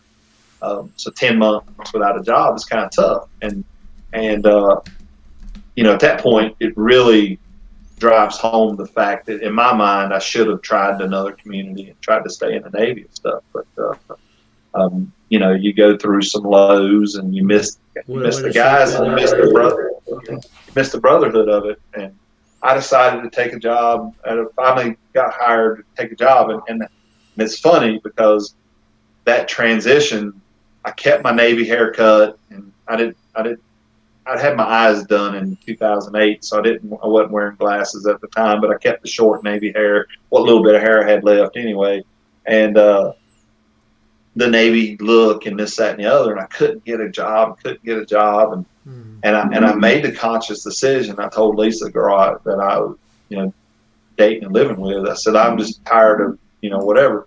So I went in the bathroom one day and shaved my head and started growing the goatee thing and got the earrings. I put earrings in my ear, and within like 2 weeks of doing that, I got hired by somebody. It's like, not that it mattered, but that started the transition of me moving myself out of Navy me to now me kind of thing. Right. I've got a really, really bad scar across the top of my shoulder from I separated my shoulder in 91, separated my shoulder in 1991 in a motorcycle accident, and the Navy bone stuck up, and some quack doctor that was a Navy doctor went in and me and you can swap shoulder stories for a while. He did what they called a Mumford. He cut the end of my shoulder blade off, shoulder bone, right, the collarbone, right where it stuck up. He cut the end off of it, and his parting words to me after the surgery were, "Don't work out for 5 months," right? And I'm telling you, we talked about your scapula is missing. So your collarbone, right? Oh, so your collarbone comes up, and the collarbone mates into the back of your, the back of your shoulder, right? So you got the cup, the ball fits in. Your collarbone mates into the back of it, and ligaments hold it tight. When you separate your shoulder, your collarbone gets pulled away from that, right? So it creates that gap. But mine's stuck up. Yeah. Mine's stuck up like an inch. I had a knot on top of my shoulder. So for a year, they'd give me cortisone shots because it hurt and it rubbed and stuck up and this, that, and the other. Well, this doctor decided that, and I call him a quack because in his words, he told me when he was explaining why he wanted to cut the end off and it was going to be okay, that, well, modern medicine, we just don't really know why the human body even has the shoulder bone anyway, clavicle, right? Yeah. And I'm like, after the fact, right? If I pick up heavy weights, the shoulder sags more because there's no support there holding it up in place, right? But anyway, he told me I couldn't work out for 5 months, and he walks out of the room. This was the day he pulled all the staples out of my shoulder, or no, before then. But then he told me that. I went home. I sat on the couch for 3 days. You know, if you watch people now, I mean, you've had the surgeries like me. Nowadays, the slings they give you are like Cadillacs compared to the canvas sack they'd hang around your shoulder, and you get chafed and all this stuff. Yeah. So I sat in the house for 3 days, and I couldn't stand the chafing anymore. And I took my sling off, and I was just trying to air out the underside of my arm. I picked my arm up, put it on the back of the couch, and I'm like, well, that doesn't hurt. So I was literally sitting at home on convalescent leave, right? And I'm watching TV, what Price is Right or something. And I start like lifting my arm up. I'm like, well, that doesn't hurt. And I'm like picking up little things. So my idiot self, I went to the gym 3 days later. No, you did. 3 days after surgery. Yeah, I did. I could only bench like 135 pounds, and I could only do like light dumbbells, but I was doing it. So it ripped my scar apart really bad, like almost to the point of I saw blood under the skin because it was pulling apart from the inside. So it got infected around the staples. So when I go back to the corpsman or to the doctor to pull the staples, the surgeon that did it comes in, and I'm figuring I'm about ready to get a lashing because it looks bad. It's knotted up and this, that, and the other. And he's pulling staples out, and he's like, oh, it looks real good. Looks good. You did good. You did good. He's throwing staples away. And the corpsman that was over there was a big dude. You know, he worked out too. And then the doc, he gets the last staple out, and he's like, can't work out for 5 months. Have a good one, basically. He runs out of the room, and the corpsman goes, I can't believe. He goes, I don't know what I could do if I couldn't lift for 5 months. I said, dude, I've been lifting for 2 weeks. And anyway, what got me into that was over that scar, I have a tattoo of it looks like a scar being pulled apart, and there's like demon claws right on my shoulders, and you can see like a demon face under the skin, and it's pulling it apart. There's if you know who Avenged Sevenfold is, they got a song called Buried Alive, and at the last verse of the song, it says, I peel away the skin, release the dark within. So the knuckles on this demon say RTDW, release the dark within, and that was kind of my transition from the Navy me to me, you know, now biker, goatee, earrings, heavy metal, whatever. I don't have to live that life that the Navy forces you to live while you're in it. Right. You can be your true self kind of thing. So that was kind of the beginning of, those stories, but talking about tattoos and stuff. But I lost the job in the Navy. I applied for a fellowship program where you become a Congress or a senator's liaison. You go to D.C. and you work out of whichever congressman or senator's office, and they, so they're on like defense subcommittees, and if they need, they need military info, you're the guy that has to go get it for them and present it and give it to them. You can't walk in your tatted up with earrings. Right. Well, I mean, I was still Navy at that time, but the one that I have on my upper right arm, so you had to go to D.C. to get an interview, and they make you wear summer whites. Well, as a big guy in summer whites, the sleeves all right up my arms. I didn't get the picture. Can you hold up your arm and show them that one that's on your arm? Yeah. I want to see if it, show it real quick. I can't really see. Keep it rotate it up. There see the sub. Perfect. There's my dolphins. The submarine dolphins with the flag. There's a submarine that's upside down there. Oh yeah, you can see that. Underside. That's fantastic artwork. I don't know who did that. Yeah, that's great. So it's that's my whole like Navy career story there or whatever. But at the time, none of that was there. But I go to this interview and my summer whites and the tattoo that's right up here. I'd just gotten it 2 weeks earlier, and it's sticking out of the bottom of the thing. And as a 20-something year Navy guy at that point, I'm 40-something, and the interviewers basically start in on me. Oh, you're a little older than most of our applicants, and how are you going to deal with?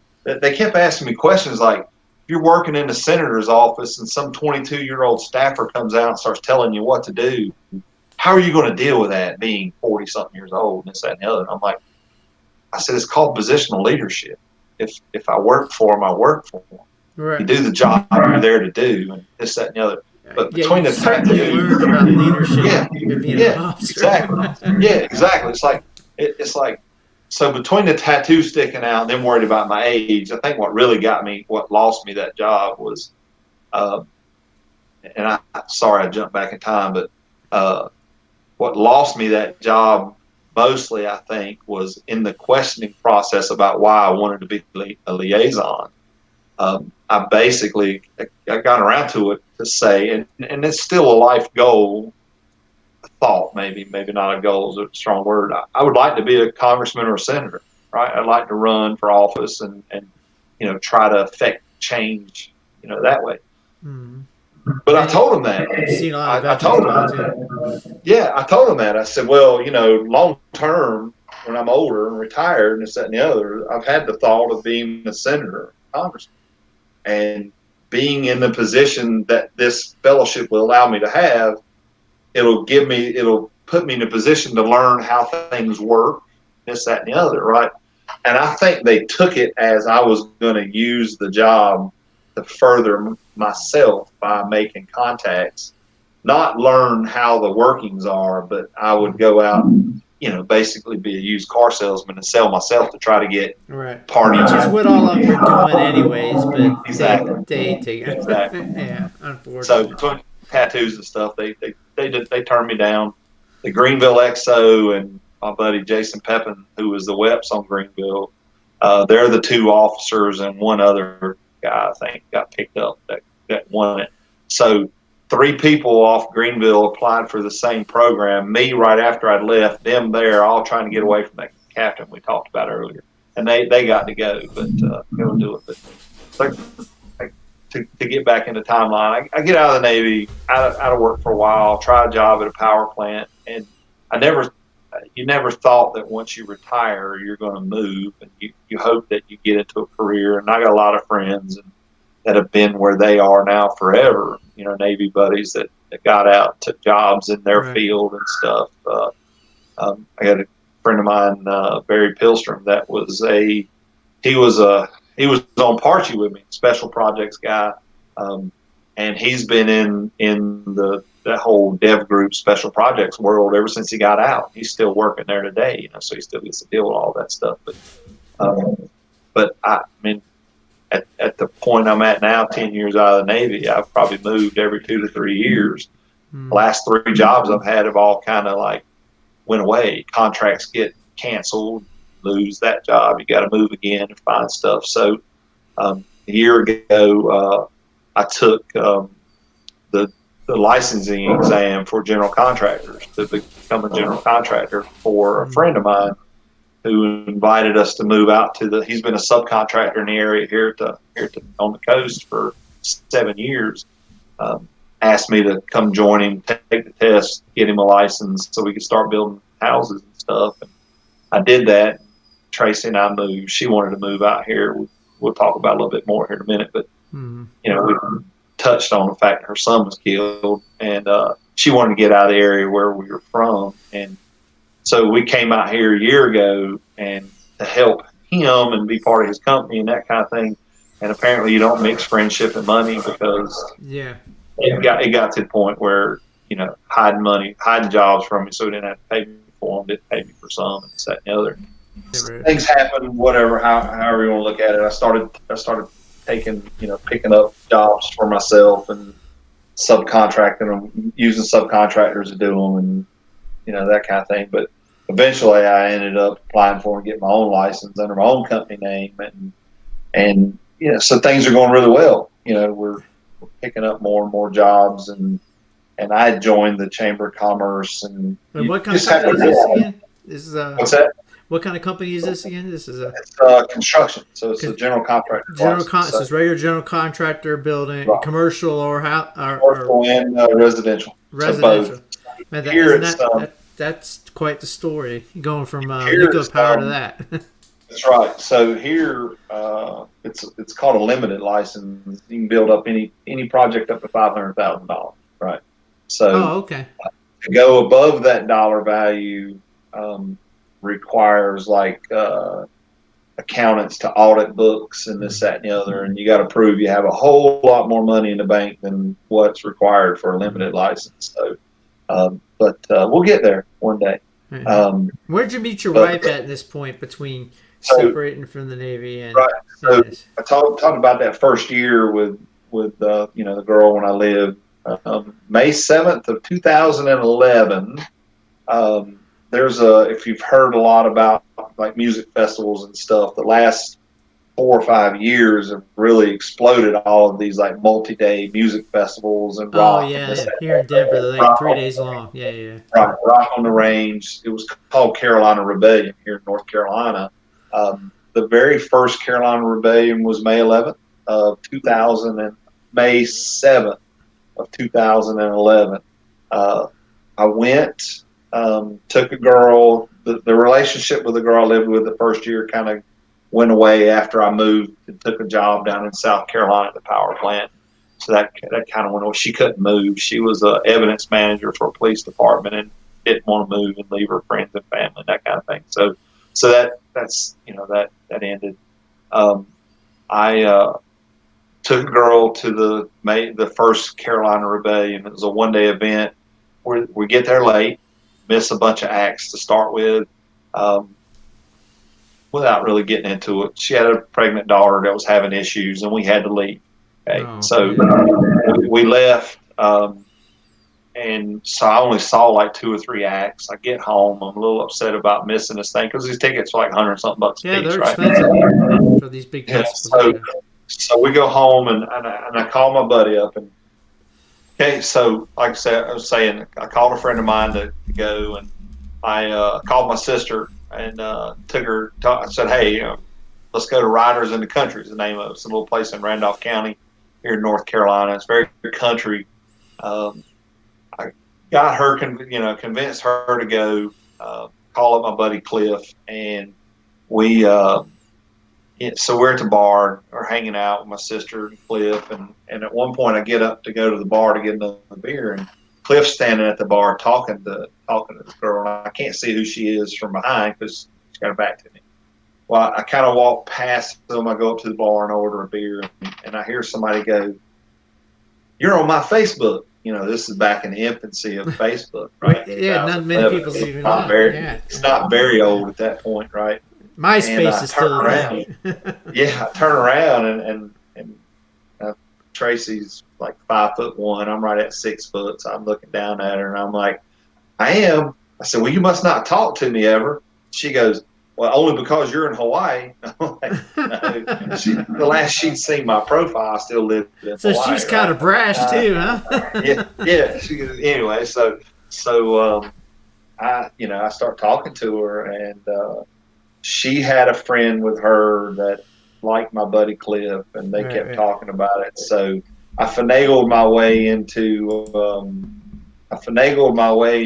spending more time that night around her and that kind of thing. Got to know her a little bit better.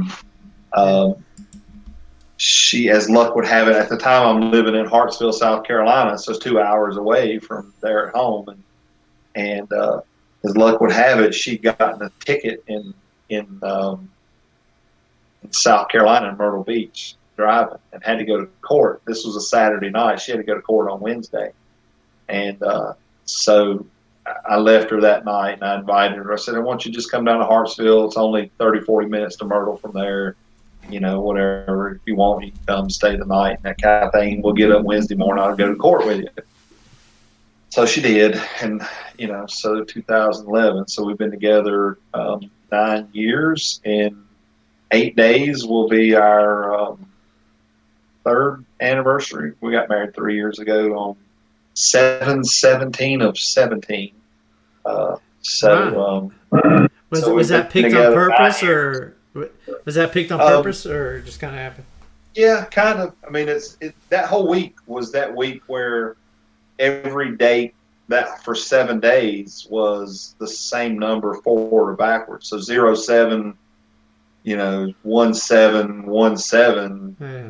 or 71717 backwards is the same thing as, you know what I'm saying? So there's something in that whole week where forward or backwards is written the same way kind of deal. But I forget what they call it, but it won't happen again for thousands of years. But so we got married, little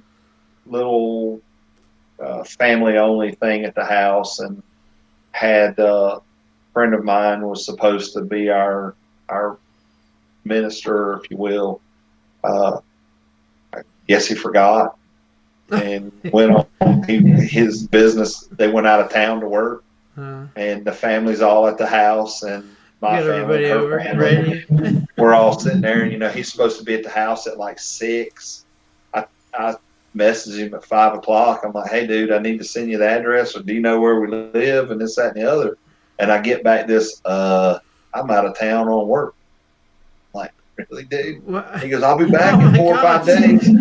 He goes, I'll be back in like 4 or 5 days. I can do it. Can you put it off till then? Invite your family back in. Fly I'm like, you don't understand. I got family all over the house right now, dude.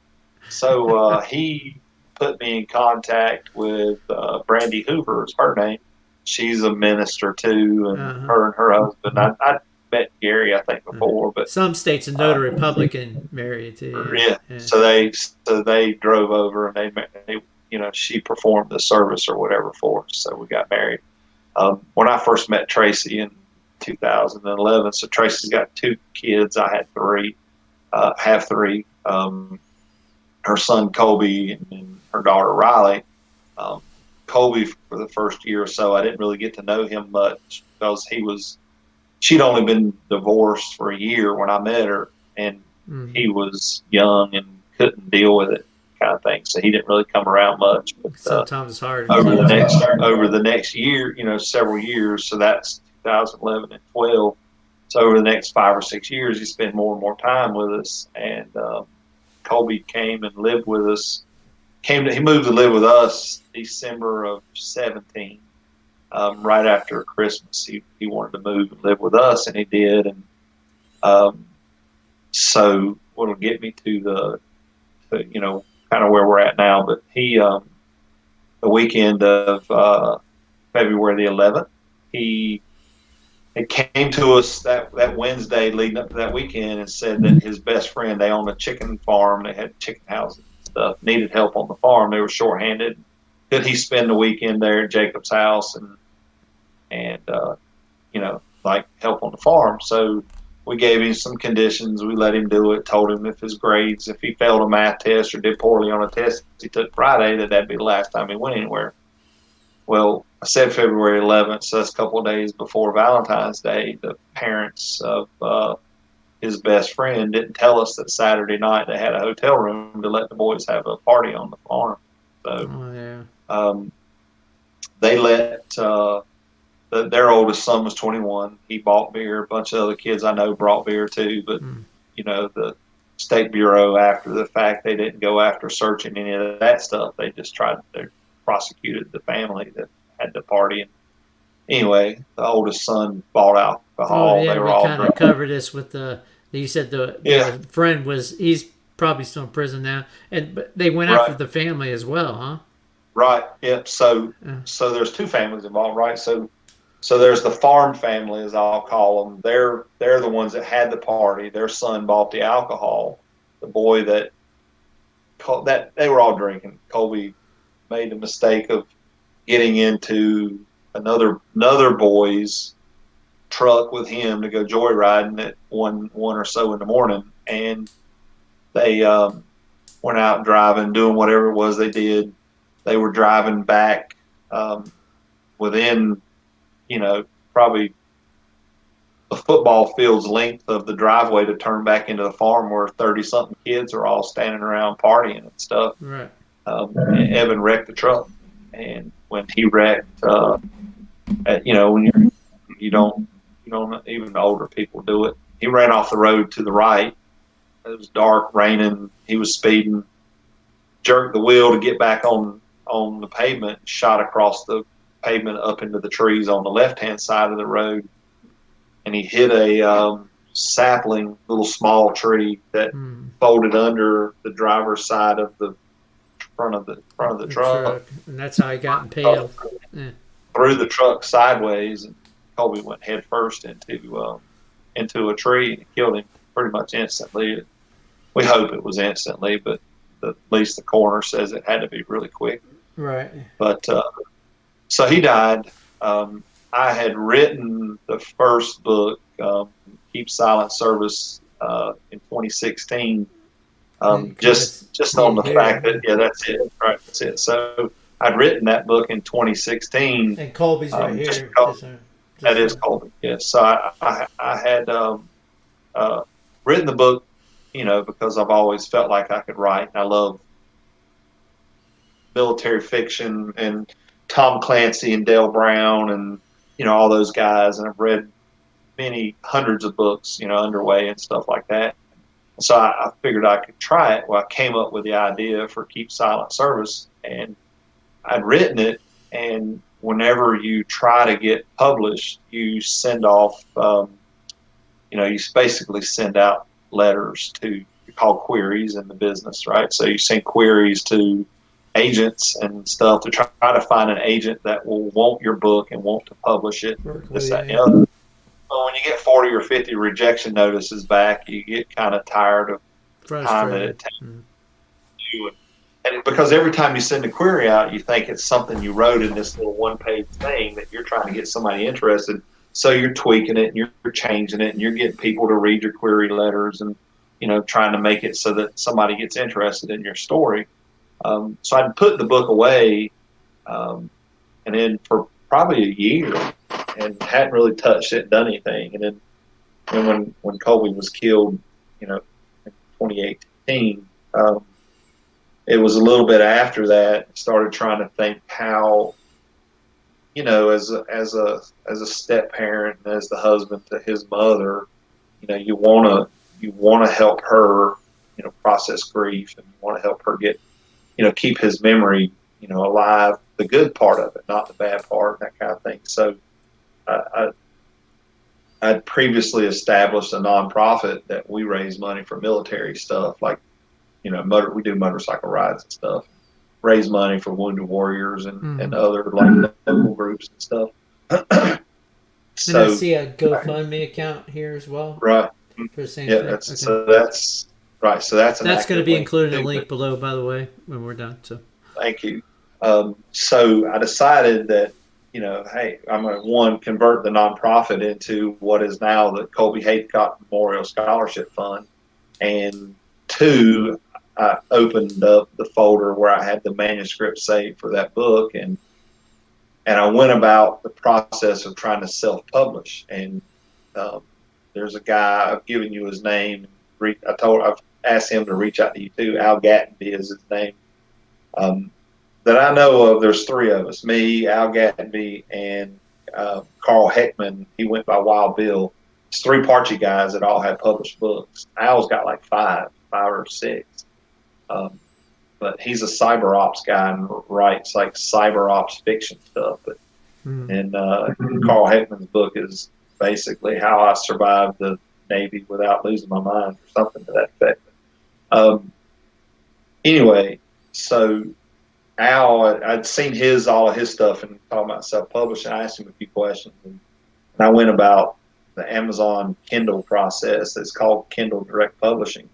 You basically download their app, you drop your manuscript into it, it converts it, because in a Word document, like on your phone or on an iPad, in a Word document, when you blow it up, you can blow it up so big that only one word's on your screen. Well, on a Kindle, the bigger you blow it up, it readjusts at all times to keep all the words on the page on the screen you're on, right?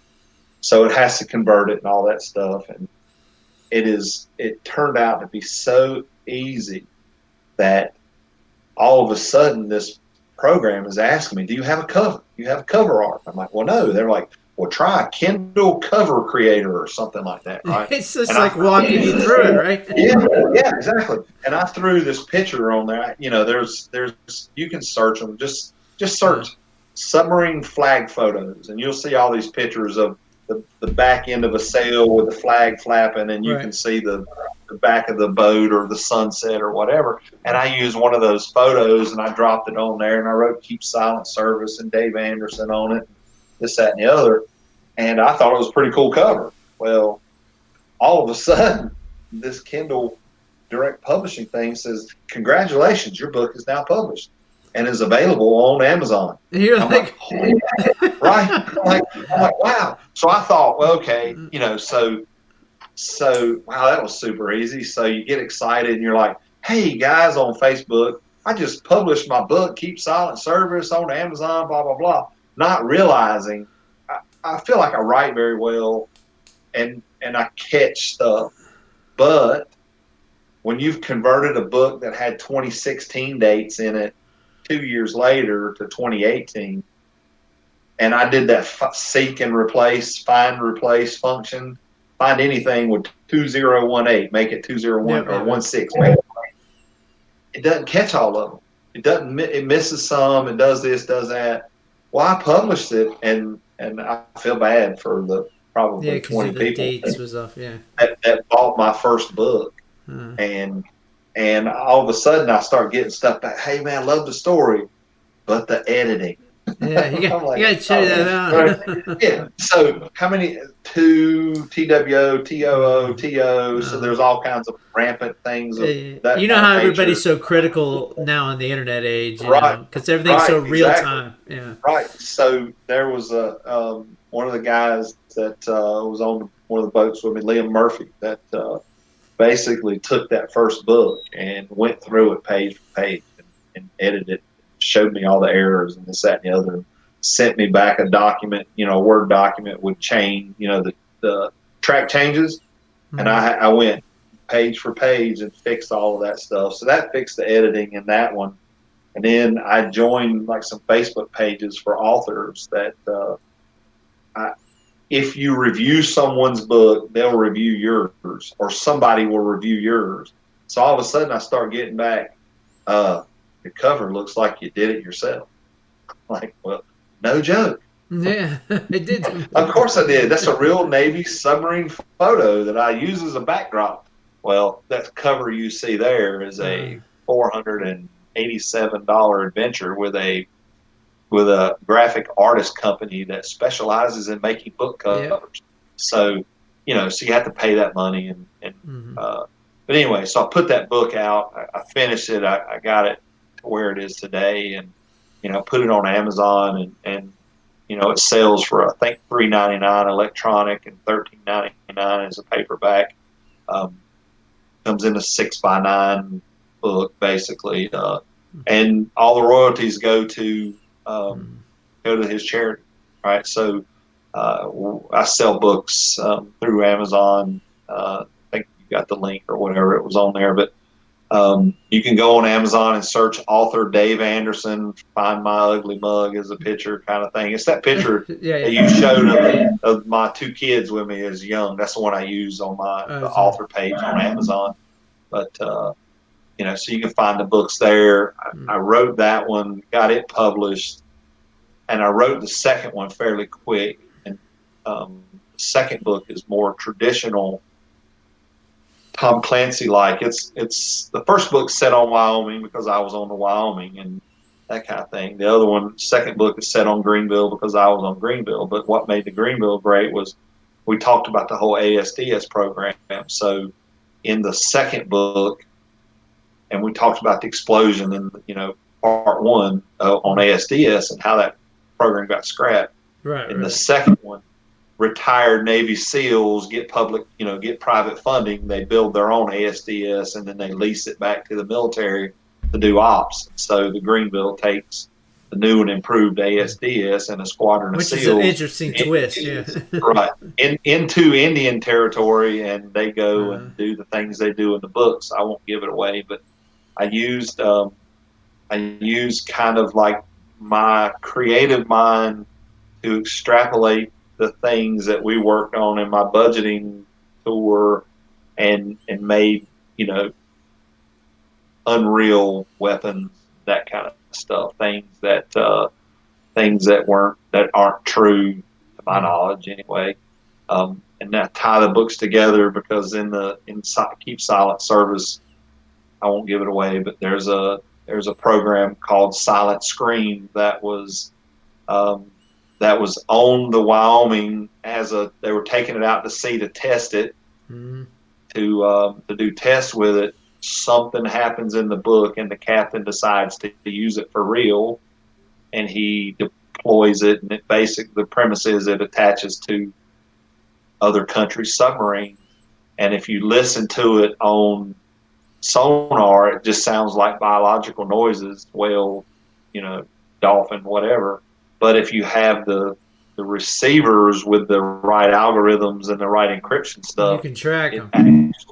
You actually can hear a ping, and that's how you with all that in your sonar suite, you could follow a Russian submarine from 10 miles away. You just follow the ping, because it's pinging all the time at boats. So that's in there. You might just give the boys up there and who's the people that make all the weapons?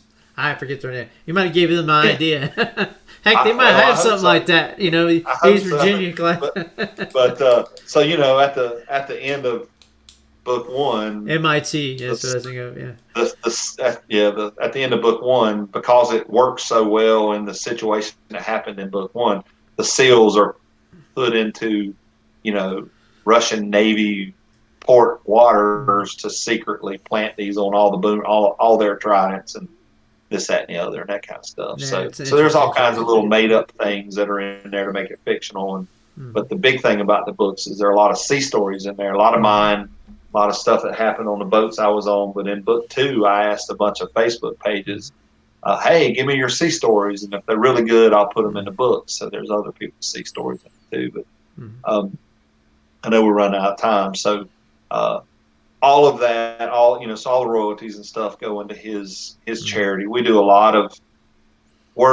before this COVID stuff hit, selling barbecue food plates and doing fundraisers and this, that, and the other. We donate $6,000 a year. He wanted to be a lineman like his dad. His dad's been a 20-plus year lineman. And so we found out that one of the community colleges near where we're from, so just north of Winston-Salem, has a lineman's program. It's like $700-something school for, how many weeks it is, like 12 or something weeks. And they $700-something. So when we talked to the school about setting up a scholarship, they said, well, do it for $500. That way they pay for their boots. You pay for all the other stuff. That way they buy into it. Award it at the end. Don't do it at the beginning, because there's no guarantee they'll pass or stick around and this, that, and the other. So every graduation we go to the graduate, or we were before COVID, but we go and tell the story, what happened to Colby, and, anti-drinking and driving message, that kind of stuff. Yeah, there's a lot of moving parts of that. It must be right. Way. I wanted to add, too, because being a volunteer career counselor for years, notice that kids, they go and get the easy college degree, they get out, can't find a good job for a long time. Right. And kids are not going into trade schools anymore or learning trades. I mean, if you're a good welder, you're worth your weight in gold. And I think it's fantastic. And not only that Colby had that dream of being a lineman like his dad, but you guys supporting other people to do a trade like this. And these trades pay quite a bit of money, especially when you get experience. Right. More so than if you have a college degree. So exactly. Those kids come out of. So we started at Forsyth Tech, and when we moved out here to the beach a year ago, we found out that Cape Fear Community College near Wilmington has a school too.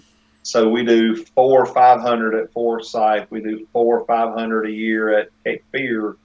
Cape Fear has a 95% placement rate for 40-something kids a class. So there you go, kids. If you're looking for a job, your kids listening, and you guaranteed placement, and you're going to be making money. Exactly. They start them out at over like $18 an hour just as a journeyman kind of thing. So they're already up to $18 to $20 an hour. 20 years old, you can't beat that. 19, 20 years old. Yeah. No, you can't. Not at all. And so I think I can't remember. Is the scroll up to the top of that webpage for a second? Sure. Is the new logo that we came up with up there the one like the deer horn, deer antler? Yes. Yeah. See it. So it says keeping his dream alive, right? Right. That's the whole premise, is that we donate the money to somebody else who can do his career choice. And we talk about anti-drinking and driving for teenagers and the ramifications and what can happen. And you mentioned through our personal conversations, but Evan, the boy that was driving, was sentenced to 72 to 51. So that's kind of backwards, right? So he's 72 months. Good behavior, he can get out at 51. So he has to do 51 months in prison. In North Carolina, it's called felony death by motor vehicle. And so, felon. Yeah, there's a lot. There's the family that allowed the party to happen. Right. And then family that lets their kids go drinking. And then, I mean, there's so many moving parts that.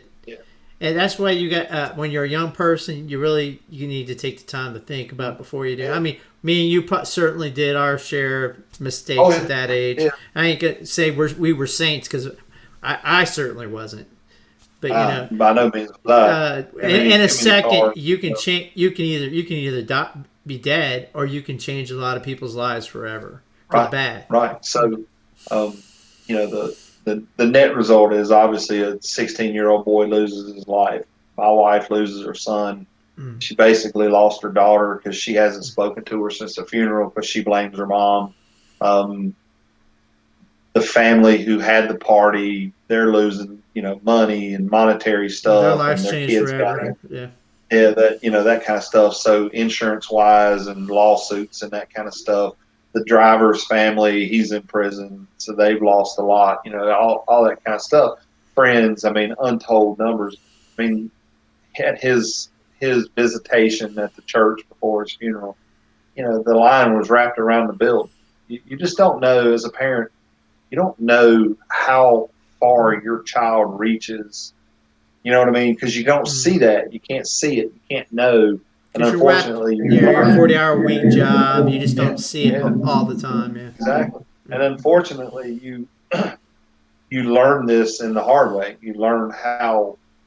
I mean, look at his smile and his picture, right? You learn that how many people he reached and how many people cared for him and that kind of thing. And but in a tragic sense, because hours and hours of standing there in front of the church as people come by and tell you how sorry they are and stuff like that. But so we donate $6,000 a year.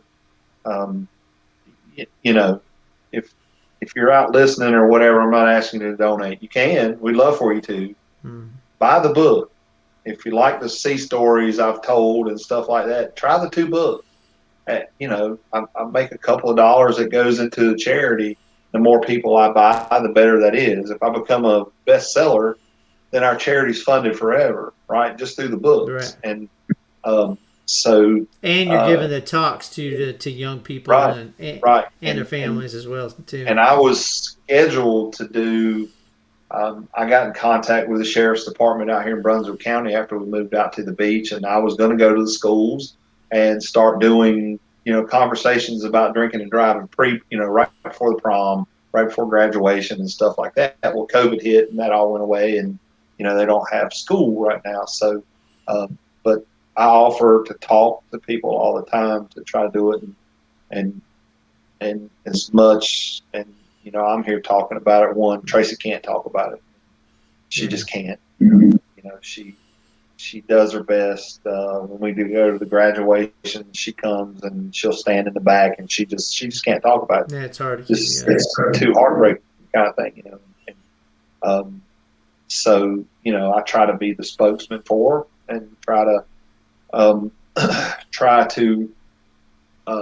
get the word out and stuff. Which is good. You can do that for her and feel that capacity. Seeing our website right there, I realized. So here's another way. So anybody that listens, and that little orange and white block right there says Amazon Smile on it. Right there, it's on the front page, right? Big Dogs Riding Club was the name of the military charity club that I had started. I got to update that because we went through, after we converted it to Colby Haithcock Memorial Scholarship Fund, Amazon Smile listed as that as a charity now, but apparently I forgot that it's on the website, and I need to go back and change the verbiage of that little link. But if you're an Amazon shopper, if you don't shop on Amazon Smile, even if you don't donate to my charity, donate to a charity. And all you have to do is go to smile.amazon.com instead of amazon.com. You basically use that link to always shop. It's the same price to you for everything. None of the prices change. Amazon just donates. Amazon puts pennies on the dollar towards whatever charity you choose. David, I didn't even know that. So that's a good word put up. Yeah.